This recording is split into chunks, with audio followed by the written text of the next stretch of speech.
அனைவருக்கும் வணக்கம். விபுதர் ஐஎஸ் அகாடமியிலிருந்து உங்கள் ஆனந்த். இன்னைக்கு எதை பத்திய வீடியோ அப்படின்னா, டிஎன்பிஎஸ்சி குரூப் 2 ஏ ப்ரிலிம்ஸ் எக்ஸாம் எல்லாருமே எழுதிருப்பீங்க. அடுத்து மெயின்ஸுக்கு ப்ரிப்பரேஷன்ல இருப்பீங்க. அதுக்குள்ள வீடியோ தான். நமக்கு டிஎன்பிஎஸ்சி குரூப் 2 ஏ மெயின்ஸுக்கு பாத்தீங்க அப்படின்னா, ரீசனிங்கிறது ஒரு இம்பார்ட்டன்ட் ரோல் பண்ணுது. பாத்தீங்கன்னா மொத்தம் டோட்டலா ஒரு 27 டாபிக் இருக்கு. 27 டாபிக்ல இருந்து நமக்கு என்ன அப்படின்னா ஒரு 40 கொஸ்டின்ஸ் கேட்கறான். இந்த 40 கொஸ்டின் நம்ம என்ன அப்படின்னா ஈஸியா 40க்கு 40 நம்ம எப்படி ஸ்கோர் பண்ணலாம் அப்படிங்கிற வீடியோட தொடர்ச்சி தான் இந்த வீடியோ. சரியா?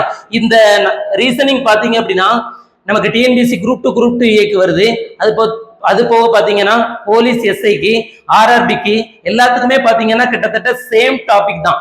சரியா? இதை ஃபுல்லா நம்ம என்ன பண்ண போறோம் அப்படின்னா ஷார்ட்கட்ல பார்க்க போறோம். சரியா? இன்னைக்கு என்ன பார்க்க போறோம் அப்படின்னா இன்னைக்கு ஒரு டாபிக் பார்க்க போறோம். திசைகள் மற்றும் தூரம், அதாவது டைரக்ஷன் அண்ட் டிஸ்டன்ஸ் சொல்லுவாங்க. இந்த டைரக்ஷன் அண்ட் டிஸ்டன்ஸ் பாத்தீங்கன்னா ஒரு 13 சம் வித் ஷார்ட்கட்டோட பார்க்க போறோம். சரியா? இந்த வீடியோவை நமக்கு இதை பார்த்துட்டு நம்ம ஒரு 10 கொஸ்டின் நம்ம என்ன பண்ணிருப்போம் அப்படின்னா இந்த வீடியோவோட டிஸ்கிரிப்ஷன்ல வச்சிருப்போம். அது போக பாத்தீங்க அப்படின்னா டெலிகிராம் சேனல்லே நம்ம போட்டுருவோம். இந்த வீடியோவை நீங்க முழுமையா பார்த்துட்டு அந்த 10 சமயம் நீங்க என்ன பண்ணணும் அப்படின்னா பிராக்டிஸ் பண்ணி பாருங்க. பிராக்டிஸ் பண்ணி எவ்வளவு மார்க் வருதுங்கிறத நம்மளோட கமெண்ட் செக்ஷன்ல என்ன பண்ணுங்க அப்படின்னா தெரியப்படுத்துங்க. சரியா? வீடியோக்குள்ள போலாமா? வாங்க, டைரக்ஷன் அண்ட் டிஸ்டன்ஸோட நம்ம ஃபர்ஸ்ட் சம் பார்க்கலாம். நம்ம இது பாத்தீங்க அப்படின்னா நம்ம டெஸ்ட் சீரிஸ் பாத்தீங்கன்னா டார்கெட் 40. சரியா? அதோட ஒரு இன்ட்ரோ வீடியோ தான் இது. சரியா? பார்க்கலாமா? ஃபர்ஸ்ட் கொஸ்டின் நம்ம பாத்தீங்கன்னா இங்கிலீஷ் அண்ட் தமிழ்ல நம்ம கொடுத்துருக்கோம். என்ன காரணம் அப்படின்னா நமக்கு 3 எக்ஸாம், அதாவது போலீஸ், எஸ்ஐ, அடுத்து பாத்தீங்கன்னா டிஎன்பிஎஸ்சி எல்லாத்துக்குமே ஆர்ஆர்பிக்கு தேவைப்படுறதுனால நம்ம என்னன்னா இங்கிலீஷ் வித் என்ன பண்றோம் தமிழ்லயே வச்சிருக்கோம். ஃபர்ஸ்ட் கொஸ்டின் பாருங்க. Ram is facing north.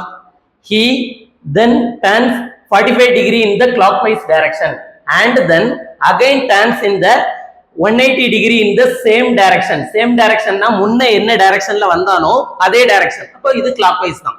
சரியா? He then turns 45 degree in the anti-clockwise direction. Find the direction he is facing now. சரியா? இது இங்கிலீஷ்ல. இப்ப தமிழ்ல பாருங்க. ராம் வடக்கு நோக்கி இருக்கிறார். முதல்ல ராம் எந்த பக்கம் பார்த்து இருக்காருன்னா வடக்கு நோக்கி இருக்கிறார். பின்னர் அவர் கடிகாரமுள் திசையில் 45 டிகிரி திரும்புகிறார். கடிகாரமுள் திசையில 45 டிகிரி திரும்புகிறார். பின்னர் மீண்டும் அதே திசைன்னா நம்ம என்ன சொல்லியிருக்கோம்? கடிகாரமுள் திசை 180 டிகிரி திரும்புகிறார். அதன் பிறகு அவர் கடிகாரமுள் எதிர் திசையில் 45 டிகிரி திரும்புகிறார் எனில் அவர் இப்போது எதிர்கொள்ளும் திசை என்ன? சரியா? இதுதான் நமக்கு கொஸ்டின். நார்மலா ஒருத்தரை பத்தி ஒரு திசையில இருக்கிறாருன்னு கொடுத்துட்டு அதுல என்ன சொல்லியிருக்காங்கன்னா ஒரு குறிப்பிட்ட ஆங்கிளை கொடுத்துட்டு அவரு ஆன்டி கிளாக் வைஸ்ல ரொட்டேட் பண்ண சொல்லுவான். அடுத்து கிளாக் வைஸ்ல ரொட்டேட் பண்ண சொல்லிட்டு ஃபைனலா அவர் எந்த பக்கத்தை பாக்குறாரு, இதுதான் கொஸ்டின். சரியா? இதுல ஃபர்ஸ்ட் பாருங்க, நமக்கு ஒரு சில சின்ன பேசிக் இன்ட்ரோ மட்டும் சொல்றேன் பாருங்க. நார்மலா நமக்கு மொத்தம் எத்தனை டைரக்ஷன் இருக்கு பாத்தீங்க அப்படின்னா மொத்தம் மெயினானது 4 டைரக்ஷன் இருக்கும். இது பாத்தீங்க அப்படின்னா நார்த்னா என்ன சொல்லுவாங்க? வடக்குன்னு சொல்லுவாங்க. இது பாத்தீங்கன்னா சவுத்னா என்ன சொல்லுவாங்க? தெற்குன்னு சொல்லுவாங்க. நம்ம ஃபர்ஸ்ட் கொஸ்டினுக்கு தான் இதை பத்தி சொல்றோம். சரியா? அடுத்த கொஸ்டின் நம்ம கொஸ்டின் போயிடுவோம். அடுத்து பாத்தீங்கன்னா இது என்ன சொல்லுவாங்க? கிழக்குன்னா என்னது? ஈஸ்ட்னு அர்த்தம். இந்த பக்கம் பாருங்க, இதை மேற்குன்னு சொல்லுவாங்க. மேற்குன்னா என்னது? வெஸ்ட்னு அர்த்தம். சரியா? இப்ப நார்த்துக்கும் ஈஸ்டுக்கும் இடையில இருக்கிறத என்ன சொல்லுவாங்க? நார்த் ஈஸ்ட்னு சொல்லுவாங்க. அதாவது வடகிழக்குன்னு அர்த்தம். சரியா? வடகிழக்குன்னு அர்த்தம். அடுத்து பாத்தீங்கன்னா சவுத்துக்கும் ஈஸ்டுக்கும் இடையில இருக்கிறத என்ன சொல்லுவாங்க? சவுத் ஈஸ்ட்னு சொல்லுவாங்க. இது என்னன்னா தென் கிழக்குன்னு அர்த்தம். தென் கிழக்கு. சரியா? அடுத்து பாருங்க, இங்க வடக்கு இருக்கு, இங்க மேற்கு இருக்கு. அப்ப இதுக்கு பேர் என்ன அப்படின்னா வடமேற்குன்னு அர்த்தம். வடமேற்குன்னா நார்த் வெஸ்ட்னு அர்த்தம். இங்க பாத்தீங்க அப்படின்னா இது வெஸ்ட், இது சவுத். அப்ப இது என்ன சொல்லுவாங்க? சவுத் வெஸ்ட்னு சொல்லுவாங்க. அதாவது தென்மேற்குன்னு அர்த்தம். சரியா? மொத்தமே நமக்கு என்ன அப்படின்னா இத்தனை டைரக்ஷன் மட்டும் தான் இருக்கு. நமக்கு நார்மலா பாத்தீங்கன்னா இது மொத்தம் எத்தனை டிகிரி பாத்தீங்க அப்படின்னா மொத்தம் எத்தனை டிகிரி? 360 டிகிரி. ஒரு வட்டத்தோட மொத்த ஆங்கிள் எத்தனை டிகிரி சொல்லுவாங்க? மொத்தம் 360 டிகிரியா? அதை தான் நமக்கு கொடுத்துருக்கு. சரியா? இதை நம்ம ஃபர்ஸ்ட் தெரிஞ்சு வச்சுக்கணும். இதை தெரிஞ்சு வச்சுட்டு நம்ம என்ன பண்ணலாம் அப்படின்னா டைரக்டா சம் உள்ள போலாமா? இதை நல்லா ஞாபகப்படுத்திக்கணும், நல்லா கவனிச்சுக்கோங்க. இந்த வடக்கு கிழக்கு இதுக்கு இடைப்பட்ட எல்லாமே என்ன அப்படின்னா வடகிழக்கா தான் இருக்கும். அதை நம்ம ஃபர்ஸ்ட் தெரிஞ்சுக்கோங்க. ஃபர்ஸ்ட் சம் பாருங்க. ராம் வடக்கு நோக்கி இருக்கிறார்.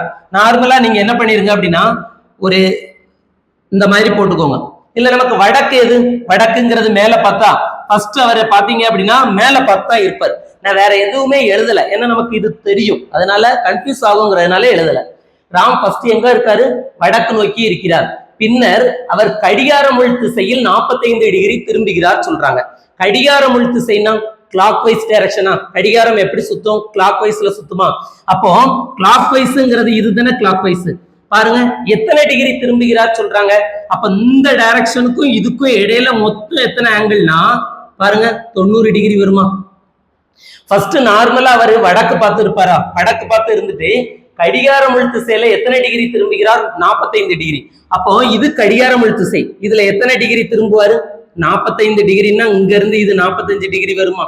சரியா? இதை பார்த்து வச்சுக்கோங்க. இப்ப அவர் பாத்தீங்கன்னா கரெக்டா இந்த பக்கம் திரும்பி நிக்கிறார். அடுத்து பாருங்க, பின்னர் மீண்டும் அதே திசையில் 180 டிகிரி திரும்புகிறார் சொல்றான். அப்போ இதே திசையிலனா அதே கடிகார முள் திசையில என்ன பண்ணுவாரானா 180 டிகிரி திரும்புகிறார். 180னா நம்ம கால்குலேட் பண்ணவே தேவையில்லை, எந்த டைரக்ஷனை பார்த்து இருக்கிறாரோ அதுக்கு அப்படியே பேக் சைடை நம்ம எடுத்துக்கிட்டாலே 180 டிகிரி வரும். ஏன்னா ஒரு வட்டத்துல பாதியே 180 தானே. அப்ப பாத்தீங்கன்னா இந்த டைரக்ஷன்ல இருப்பார். அப்ப 180 டிகிரி திரும்புகிறார். அதன் பிறகு அவர் கடிகார முள் எதிர் திசையில், அப்ப கடிகார முள் திசைன்னா நமக்கு கிளாக் வைஸ். இப்ப இங்க அவர் நிக்கிறார் இந்த பாயிண்ட்ல. இதுக்கு அப்புறம் என்ன பண்றாரு அப்படின்னா கடிகார முள்ளுக்கு எதிர் திசையில சுத்துறாராம். எதிர் திசைனா இந்த டைரக்ஷனா? ஆன்டி கிளாக் வைஸ்னு அர்த்தம். இதுல எதிர் திசையில எத்தனை டிகிரி சுத்துறாரு பாருங்க? 45 டிகிரி சுத்துறாரு. இப்ப நார்மலா இந்த டைரக்ஷன்ல இருக்கிறாரா? இங்க இருந்து இப்படி டைரக்ஷன்ல எதிர் கடிகார முள் திசையில 45 டிகிரின்னா இது ஒரு 45 டிகிரி வருமா? அப்ப இங்க இருக்கிறவரு இங்க போகும்போது என்ன ஆகும் அப்படின்னா அவரோட பாயிண்ட் இந்த பாயிண்ட்ல நிப்பாரு, இங்க பார்த்து நிப்பாருன்னு அர்த்தம். சரியா? திரும்புகிறார். எதில் அவர் இப்போது எதிர்கொள்ளும் திசை என்ன? கடைசி ஃபைனல் அவர் பாத்தீங்கன்னா இந்த டைரக்ஷனை தான் பார்த்து நிக்கிறாரு. இது நமக்கு என்ன டைரக்ஷன் பாத்தீங்க அப்படின்னா தெற்கா? அப்ப தெற்குங்கிறது தான் என்னன்னா ஆன்சர். தெற்கு பாத்தீங்க அப்படின்னா சவுத்துன்னு சொல்லுவாங்க. சரியா? புரிஞ்சிருக்கும்னு நினைக்கிறேன். இது நார்மல் மெத்தடு. ஒருவேளை எனக்கு இந்த நார்மல் மெத்தட் வேண்டாம், நான் என்ன பண்ணணும் அப்படின்னா ஒருவேளை ஷார்ட்கட்ல நான் இதை எப்படி சார் போடலாம்? இப்ப 180 45ன்னா நீங்க ஈஸியா போடுறீங்க. இதே இது ஒரு 125 110ன்னு கேட்டா நான் எப்படி போடுறது? அந்த மாதிரி சமயத்துக்கு இப்ப இதே கொஸ்டினை நான் ஷார்ட்கட்ல சொல்றேன் பாருங்க. ராம் வடக்கு நோக்கி நிற்கிறார். ஃபர்ஸ்ட் வடக்குங்கிறத மட்டும் நீங்க என்னன்னா மென்ஷன் பண்ணி வச்சுக்கோங்க. அடுத்து பாத்தீங்கன்னா கடிகார முள் திசைன்னு சொல்லுவான். கடிகார முள் திசைனா கிளாக் வைஸா? அதை பிளஸ்ல எடுத்துக்கணும். பிளஸ் எவ்வளவு? 45 டிகிரி ஃபர்ஸ்ட் சொல்லுவாங்க. 45 டிகிரியா திரும்புகிறார். பின்னர் மீண்டும் அதே திசை சொல்லிட்டான். அப்ப அதே திசைனா அதே கடிகார முள் திசை தானே. அப்ப கடிகார முள் திசைக்கு என்ன பண்ணணும்? பிளஸ் போட்டுக்கலாமா? எத்தனை டிகிரி சொல்லியிருக்கான்? 180 டிகிரி சொல்லிட்டான். அடுத்து பாருங்க, அதன் பிறகு அவர் கடிகார முள் எதிர் திசையில் திரும்புகிறார் சொல்றான். கடிகார முள் எதிர் திசைனா எதிர் திசை வந்தாலே நம்ம மைனஸ்ன்னு அர்த்தம். அப்ப மைனஸ் ஆஃப் 45ன்னு அர்த்தம். சரியா? இப்போ இவ்வளவு வேல்யூ தானே கொடுத்துருக்கு. இப்ப இந்த வேல்யூவை நம்ம ஃபர்ஸ்ட் என்ன பண்ணிடணும்னா சால்வ் பண்ணிடணும். இப்ப பாருங்க, பிளஸ் 45க்கும் மைனஸ் 45க்கு கேன்சல் ஆயிருமா? அதாவது ரெண்டையும் ஆட் பண்ணும்போது 0 வந்துடும். அப்ப மீதி எது மட்டும் இருக்கு? பிளஸ் 180 டிகிரியா? அப்போ அவர் ஃபர்ஸ்ட் நின்னது பாத்தீங்க அப்படின்னா ராம் வடக்கு நோக்கி நிற்கிறாரா? அப்போ டைரக்டா பிளஸ்னா என்ன சொல்லியிருக்கேன்? கடிகார முள் திசையா? கடிகார முள் திசையில சுத்தணும். டைரக்டா எத்தனை டிகிரி சுத்தினா போதும்? 180 டிகிரி. நான் சொல்லியிருக்கேன்ல, முதல்ல அவர் வடக்கு பார்த்து நிக்கிறாரு. 180 டிகிரின்னா அப்படியே பின்னாடி பார்த்தாருன்னா அவர் 180 டிகிரில திரும்பி இருப்பாரா? அப்ப பாருங்க, டைரக்டா இது என்ன திசை? தெற்குன்னு அர்த்தமா? இந்த மாதிரி நீங்க என்ன பண்ணிக்கலாம் அப்படின்னா ஷார்ட்கட்டா நம்ம போட்டுக்கலாம். சரியா? அடுத்த கொஸ்டின் பார்க்கலாமா?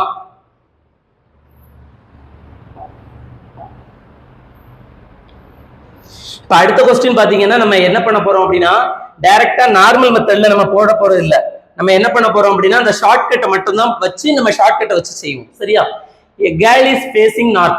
ஒரு கேர்ள் நார்த்தை பார்த்து ஃபேஸ் பண்ணி இருக்கிறாங்க. She turns 180 degree in the anti-clockwise direction. அப்படின்னா அந்த லேடி பாத்தீங்க அப்படின்னா கடிகார முள்ளுக்கு எதிர் திசை, ஏன்னா ஆன்டி கிளாக் வைஸ் சொல்லியிருக்கான்ல, அதுக்கு எதிர் திசையில 180 டிகிரி என்ன பண்றாங்க? டர்ன் பண்றாங்க. And then 225 degree in the clockwise direction. Anti clock வைஸ்ல 180 டிகிரி அவங்க டர்ன் பண்ணதுக்கு அப்புறம் டைரக்டா கிளாக் வைஸ்ல எத்தனை டிகிரி டர்ன் பண்றாங்க? 225 டிகிரி டர்ன் பண்றாங்க கிளாக் வைஸ்ல. In which direction she facing now? சரியா? இது ஃபர்ஸ்ட் மாடல். சரியா? இது ஃபர்ஸ்ட் மாடல். இத பாருங்க, இப்ப தமிழ்ல பாருங்க, ஒரு பெண் வடக்கு நோக்கி இருக்கிறார். அப்ப ஒரு பெண் பாத்தீங்கன்னா நார்மலா எங்க பார்த்து இருப்பா?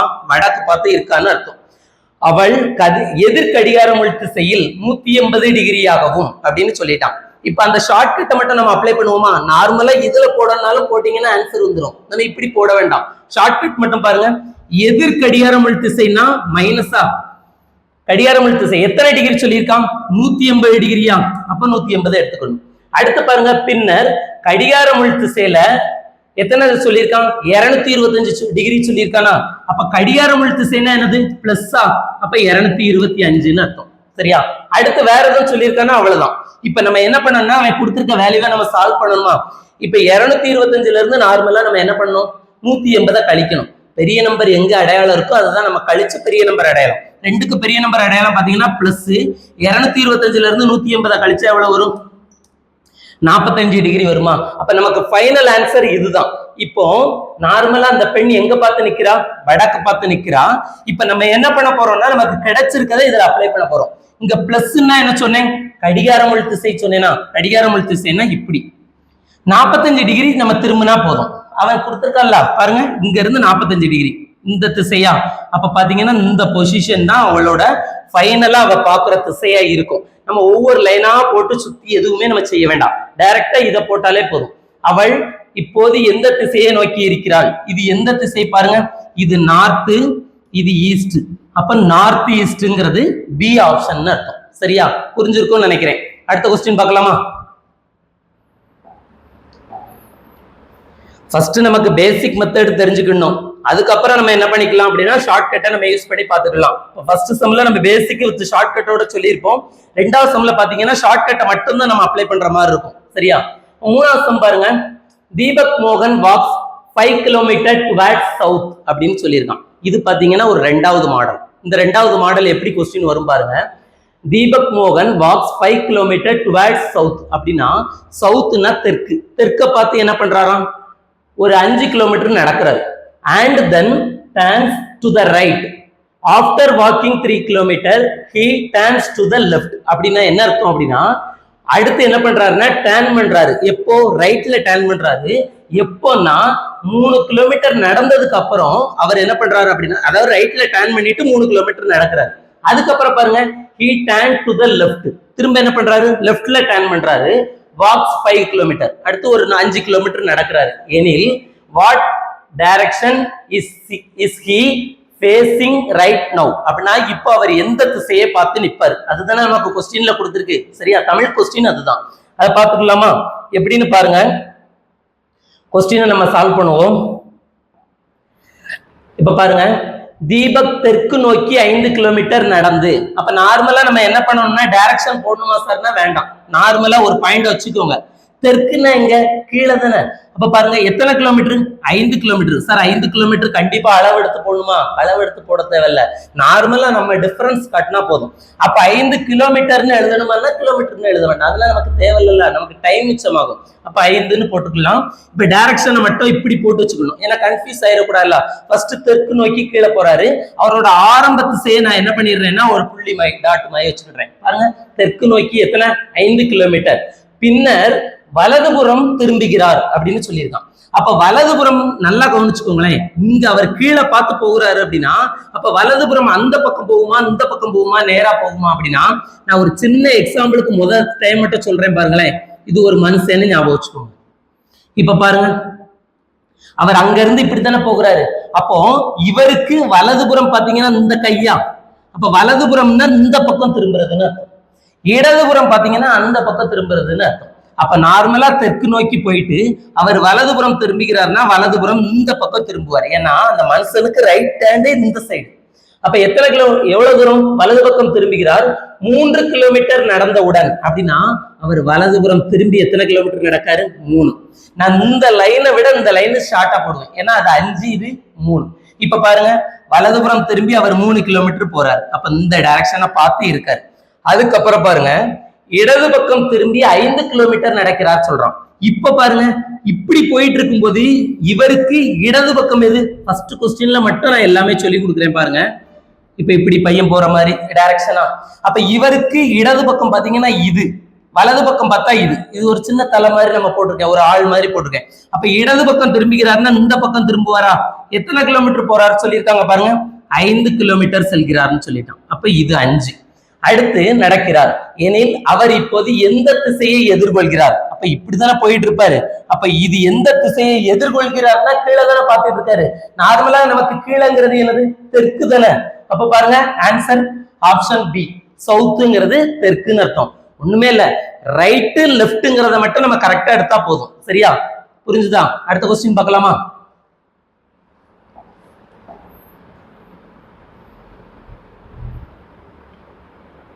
அடுத்த கொஸ்டின் பாருங்க. Soumya Krishnan walked 20 meters towards to the north அப்படின்னு சொல்லியிருக்கான். சௌமியா கிருஷ்ணன்ங்கிறவங்க என்ன பண்றாங்களா அப்படின்னா நார்த்தை நோக்கி ஒரு 20 மீட்டர் நடக்கிறாங்க. அதை தான் நமக்கு தமிழ்ல கொடுத்துருப்பான், பாத்துக்கோங்க. அடுத்து தென் she turned right and walks 30 meter. அப்ப என்ன பண்றாங்க? அவ வலது பக்கமா திரும்பி எத்தனை மீட்டர் நடக்கிறா? 30 மீட்டர் நடக்கிறா. அடுத்து தென்னா அடுத்து she turned right. அப்ப திரும்ப ரைட் திரும்புறா, திரும்பி walk 35 கிலோமீட்டர். முதல்ல ரைட் திரும்பி 30 கிலோமீட்டர், அடுத்து திரும்ப ரைட் திரும்பி எத்தனை kilometre? 35 kilometre. then she turned left and walk 15 kilometre. அடுத்து இடது பக்கமாக திரும்பி 15 கிலோமீட்டர் நடக்கிறா. சரியா?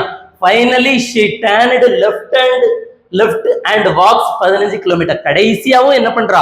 திரும்பவும் லெஃப்ட் திரும்பி 15 கிலோமீட்டர் போறா. அப்படி இருந்துச்சுன்னா in which direction and how many meters is she from the starting position? ஆரம்பத்துல இருந்து எவ்வளவு தூரம், ஆரம்பத்துல இருந்து அவ என்ன திசை, இதுதான் நமக்கு கொஸ்டின்ல. சரியா? நான் இங்கிலீஷ் கொஸ்டினை வாசிச்சு உங்களுக்கு எக்ஸ்பிளனேஷன் கொடுத்துருக்கேன். நமக்கு தமிழ் கொஸ்டின் கீழேயே இருக்கு. சரியா? இப்ப நம்ம இந்த கொஸ்டினை பாத்துருவோமா? பாருங்க.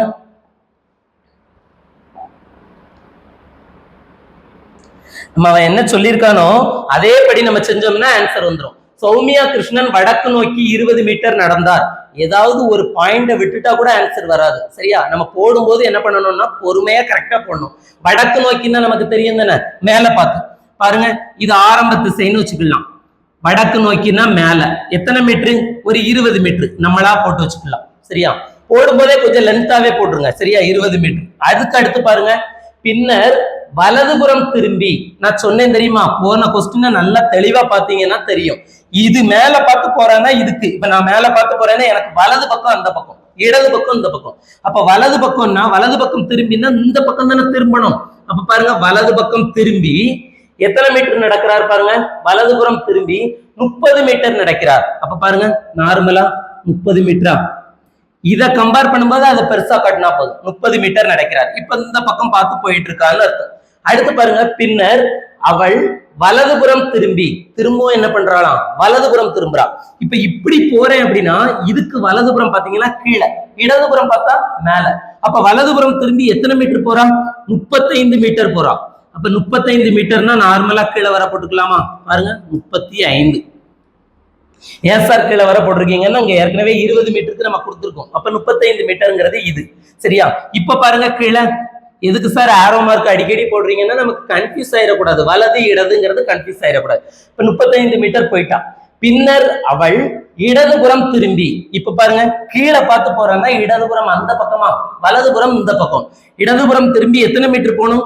15 மீட்டர். அப்ப 15 மீட்டர்னா இத்தனை போட்டுக்கலாமா? பாருங்க, 15 மீட்டர்னு போட்டு. அடுத்து பாருங்க, இப்ப இந்த டைரக்ஷன்ல போறாளா? போயிட்டு அப்படியே நிக்கல.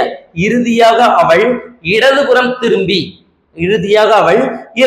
திரும்பவும் இடதுபுறம் திரும்பி 15 மீட்டர் நடக்கிறாள் அப்படின்னு சொல்லிட்டாங்க. இப்ப நார்மலா இந்த டைரக்ஷனை பார்த்து போயிட்டு இருக்கேன், திரும்பவும் இடதுபுறம் திரும்புறேன். அப்போ இப்படி போறேன்னா இதுக்கு இடதுபுறம் எது? இந்த பக்கமா, மேல பார்த்து போறதா? சார் எப்படி சார் எனக்கு இன்னும் புரியல அப்படின்னா நீங்க என்ன பண்ணிக்கணும்? இந்த மாதிரி ஞாபகம் வச்சுக்கணும், ஒரு மனுஷன் மாதிரி ஞாபகம் வச்சுக்கலாம். அப்ப இதுக்கு இடதுபுறம் பாத்தீங்கன்னா மேல. அப்போ பாத்தீங்கன்னா இதுல எத்தனை மீட்டர் போறா பாருங்க, கடைசி 15 மீட்டர் செல்கிறாள் அப்படின்னு சொல்லிட்டேன். அப்ப 15 போட்டாச்சு. எனில் தொடக்க நிலையில் இருந்து அவள் எத்தனை மீட்டர் தொலைவில்? ஃபர்ஸ்ட் பாத்துருவோமா? தொடக்க நிலை இது தானே, நல்லா கவனிச்சுக்கோங்க. தொடக்க நிலை இது தானே. ஒரு விஷயம் நல்லா பாருங்க, இது மொத்தம் 35, இதுல 20, அப்ப மீதி 15 தானே அங்க இருக்க போகுது. சரியா? அப்ப இந்த 25 இது வரைக்கும் போட்டுக்கலாமா? இப்ப பாருங்க 15 அது வரை போட்டிருக்கேன். இப்ப பாருங்க இந்த பாயிண்ட் தானே அது வரைக்கும் வரும். பாருங்க இது 20 15 சேர்த்ததுதானே 35. அப்ப அதுக்கு ஏத்த மாதிரி நான் கரெக்டா போட்டிருக்கேன். இப்ப என்ன சொல்றா பாருங்க, எனில் தொடக்க நிலையில் இருந்து அவள் எத்தனை மீட்டர் அப்படின்னா, தொடக்க நிலை ஏற்கனவே புள்ளி வச்சிருக்கோமா, புள்ளி வச்சுக்கலாம், இன்ட்டு வச்சுக்கலாம். இதுல இருந்து இப்ப அவ நிக்கிறது எத்தனை மீட்டர்னு பாத்துருவோமா. எத்தனை மீட்டர் பாருங்க, நார்மலா இங்க இருந்து இந்த பாயிண்ட் வரைக்கும் எத்தனை மீட்டர் பாருங்க, மேல 30. இந்த பாயிண்ட்ல இருந்து இந்த பாயிண்ட் வரைக்கும் எவ்வளவு, 15. அப்ப 30 15 கிட்டத்தட்ட எத்தனை, 45. அப்ப 45 வாரது தானே ஆன்சர். பாருங்க 45 மீட்டருங்கிறது தான் ஆன்சர். வேற எதுவுமே நம்ம செக் பண்ண தேவையில்லை, ஏன்னா மத்ததுல நமக்கு ஆன்சர் 45 இல்ல தானே. அடுத்து இன்னொன்னு, அந்த ஈஸ்ட் எப்படி வந்ததுன்னு பாத்துருவோமா. 45 மீட்டர் தொலைவுல இங்க இருக்கான்னு அர்த்தம். திரும்ப அவ தொடக்க நிலையில் இருந்து எந்த திசையில் உள்ளார் அப்படின்னு தான் கேட்டிருக்கு. இதுதான் தொடக்க நிலை. இந்த தொடக்க நிலையில இருந்து இது என்ன திசை பாக்குறதுக்கு தொடக்க நிலையை மையமா வச்சுக்கணும். உங்களுக்கு புரியுறதுக்காக சொல்றேன், தொடக்க நிலையை மையமா வச்சுக்கணும். மையமா வச்சுட்டு இது என்ன டைரக்ஷன், இது பாத்தீங்கன்னா நமக்கு நார்மலா ஈஸ்ட் தானே, சரியா. அப்ப தொடக்க நிலையில இருந்து இது எந்த பாயிண்ட்ல இருக்கு பாருங்க, இந்த பாயிண்ட்ல இருக்கு. அப்ப இது பாத்தீங்கன்னா கிழக்கு நோக்கி இருக்குன்னு அர்த்தம். தொடக்க நிலையில இருந்து எங்க பார்த்திருக்கு, கிழக்கு நோக்கி. ஒருவேளை கீழே இருந்துச்சுன்னா திசை மாறும், மேல இருந்தாலும் திசை மாறும். அப்ப நேரா இருக்கிறதுனால இது என்ன திசை, கிழக்கு. அந்த கிழக்கு தான் என்ன சொல்லியிருக்கோம், ஈஸ்ட்னு சொல்லியிருக்கோம். சரியா, புரிஞ்சிருக்கும்னு நினைக்கிறேன். நார்மலா நீங்க பொறுமையா போட்டீங்கன்னா ஆன்சர் கண்டிப்பா வரும். அடுத்த கொஸ்டின் பார்க்கலாமா. அடுத்த கொஸ்டின் பாருங்க. இதுல ஒரு 3 வித்தியாசமா சம் வச்சிருப்போம். அதனாலதான் நம்ம என்ன பண்ணிருக்கோம்னா அடுத்தடுத்த சம் வச்சிருப்போம். தொடர்ந்து நம்ம வீடியோ பாருங்க, லைக் பண்ணுங்க, நீங்க சப்போர்ட் பண்ணுங்க. நீங்க சப்போர்ட் பண்றதை பொறுத்து தான் நம்ம என்னன்னா அடுத்தடுத்த நம்ம தொடர்ந்து சீரீஸ் நம்ம என்ன பண்ண போவோம் அப்படின்னா போட முடியும். எங்களுக்கு ஒரு சின்ன பூஸ்டப்பா இருக்கும். சரியா, இப்ப பாருங்க 5வது கொஸ்டின் பார்க்கலாமா. 5வது கொஸ்டின் பாருங்க. 2 cars A and B start from the same point. அப்படின்னா என்ன அர்த்தம்னா, A Bன்னு 2 கார் இருக்கு. Start from the same position, same point அப்படின்னா ஒரே புள்ளியில இருந்து 2 கார் கிளம்புது. கார் ஏ ரன்ஸ் 11 கிலோமீட்டர் சவுத். அப்ப கார் ஏ எப்படி போகுதான் அப்படின்னா 11 கிலோமீட்டர் தெற்கு நோக்கி போகுது. ஏன்னா 11 ரன்ஸ்ன்னு சொல்லிட்டா 11 கிலோமீட்டர் தெற்கு நோக்கி சவுத். தென் 11 கிலோமீட்டர் போயிட்டு then turns to the left. 11 kilometre போனதுக்கு அப்புறம் லெஃப்ட் திரும்புதுன்னு அர்த்தம். சரியா, தமிழ் நமக்கு ஈஸியா புரிஞ்சிடும். நம்ம இங்கிலீஷ் கொஸ்டின் புரியாதவங்களுக்காக நம்ம திரும்ப அதை தெளிவுபடுத்துறோம். 11 கிலோமீட்டர் போனதுக்கு அப்புறம் என்ன ஆகுது அப்படின்னா லெஃப்ட் நோக்கி திரும்பி அடுத்து எவ்வளவு தூரம் போகுது, 19 கிலோமீட்டர் செல்லுது. சரியா, இப்ப அது வரைக்கும் போயிருக்கு. ஆனா கார் பி பாருங்க, ஏ எங்க ஸ்டார்ட் ஆச்சோ அங்க அதே சேம் பாயிண்ட்ல இருந்தா ஸ்டார்ட் ஆக போகுது. Car B runs 11 kilometre west. வெஸ்ட்னா என்ன டைரக்ஷன் சொல்லுங்க, மேற்கு. அப்போ கார் பி என்ன பண்ணுதான் அப்படின்னா 11 கிலோமீட்டர் மேற்கு நோக்கி போகும். And then turns to the right. திரும்ப ரைட்ல திரும்பி அடுத்து எத்தனை கிலோமீட்டர் போகுது, 5 கிலோமீட்டர் போகுது. Find the shortest distance. எப்போதுமே நம்ம கண்டுபிடிக்க வேண்டிய டிஸ்டன்ஸ் தொடக்க புள்ளியில இருந்து எவ்வளவு தூரம் எல்லாமே அவன் கேட்டானா நம்ம கண்டுபிடிக்கிறது கண்டிப்பா என்ன கண்டுபிடிக்கணும், ஷார்டஸ்ட் டிஸ்டன்ஸ் தான் கண்டுபிடிக்கணும். சுத்தி வளைச்சு நான் அவ்வளவு தூரத்துல வந்திருக்கேன்னு சொல்லக்கூடாது. ஷார்ட்டா அந்த வழிக்கு எவ்வளவு போகுது. அப்ப shortest distance between the final position of the 2 cars. நார்மலா ஒரு காரு ஒரே பொசிஷன்ல இருந்து கிளம்பி வெவ்வேறு திசையில போகுது. ஃபைனலா அந்த 2 காருக்கும் இடையே உள்ள தொலைவை தான் கொஸ்டின்ல கேட்கறாங்க. சரியா, இததான் உங்களுக்கு என்ன பண்ணிருப்பாங்கன்னா தமிழ்ல சொல்லியிருக்காங்க. பாத்துருவோமா. நம்ம தமிழ்ல வச்சு அப்படியே நம்ம என்ன பண்றோம், கொஸ்டினை எக்ஸ்பிளைன் பண்றோம். பாருங்க, 2 கார்கள், மொத்தம் 2 கார் இருக்கு. ஏ மற்றும் பி, காரோட நேம் ஏ மற்றும் பி, ஒரே புள்ளியில் இருந்து தொடங்குகிறது. ஏதாவது ஒரு சேம் பாயிண்ட் நம்மளா குறிச்சு வச்சுக்கலாம். சேம் பாயிண்ட் ஒரே புள்ளியில இருந்து 2 கார் தொடங்குது. கார் ஏவானது 11 கிலோமீட்டர் தெற்கே நகருகிறதுன்னு சொல்லியிருக்கான். அப்ப கார் ஏவை பாருங்க 11 கிலோமீட்டர் தெற்கே போதும். தெற்குன்னா எந்த திசை, கீழே தானே. அப்ப பாருங்க சேம் பாயிண்ட்ல இருந்து போகும்போது காரு 11 கிலோமீட்டர் தெற்கு பார்த்து போகுதுன்னு அர்த்தம். இது எந்த காரு, ஏ காரு. பின்னர் இடதுபுறம் திரும்பி, நான் சொல்லிட்டேன்ல கீழே பார்த்து போகுதுன்னா இடதுபுறம் பாத்தீங்கன்னா இதுதானே அதுக்கு இடதுபுறம், இந்த பக்கம் தான் இடதுபுறம். அப்ப இடதுபுறம் திரும்பி அப்ப அந்த பக்கம் திரும்புது. எவ்வளவு தூரம் போகுது பாருங்க, 19 கிலோமீட்டர் நடக்கிறது. இடதுபுறம் திரும்பி எத்தனை கிலோமீட்டர் போகுது பாருங்க, 19 கிலோமீட்டர் நடக்கிறதுன்னு சொல்லிட்டோம். சரியா, இப்ப இந்த கார் இந்த இடத்துல போய் நிக்குது. அடுத்து கார் பியை பத்தி பேசிட்டானா அப்ப இதை நீங்க ஏன்னு வச்சுக்கலாம். இது ஏ கார், அது கொஞ்சம் தூரம் மூவ் ஆகி போனது. அடுத்து கார் பி ஆனது 11 கிலோமீட்டர் மேற்கே நகருது. எங்க இருந்து மேற்கே நகருது? ஏற்கனவே ஆரம்பித்த புள்ளி எது? ஒரே புள்ளி. அப்ப இங்க இருந்து மேற்கு பாருங்க, மேற்கு திசை இங்கேயா சார்? ஒருவேளை எனக்கு திசை தெரிய மாட்டேங்குது சார்னா இதை என்ன பண்ணிக்கலாம்னா இந்த மாதிரி ஒரு பிளஸ் மாதிரி போட்டுக்கோங்க. இப்ப மேற்கு திசை பாருங்க, நான் தெற்கு நோக்கி ஃபர்ஸ்ட் போனது ஏ கார், கரெக்டா போட்டிருக்கேன். இங்க இருந்து மேற்கு திசைனா இதுதான் மேற்கு திசை. அப்ப மேற்கு நோக்கி போகுதா? அப்ப இப்படி போட்டுக்கலாம். எத்தனை கிலோமீட்டர் போகுது சொல்லியிருக்காங்க பாருங்க, 19 பாருங்க 11 கிலோமீட்டர் மேற்கு நோக்கி நகருதான். அப்ப இங்க இருந்து என்ன பண்ணணும்னா 11 கிலோமீட்டர் வந்துருச்சு. அடுத்து பாருங்க, வலதுபுறம் திரும்பி 5 கிலோமீட்டர் நகர்கிறது சொல்லிட்டான். இப்ப இந்த டைரக்ஷனை பார்த்து வரும்போது வலதுபுறம் பாத்தீங்கன்னா மேல வருமா? அப்ப மேல பாருங்க எத்தனை கிலோமீட்டர்? 5 கிலோமீட்டர் அப்படின்னு சொல்லிட்டான்.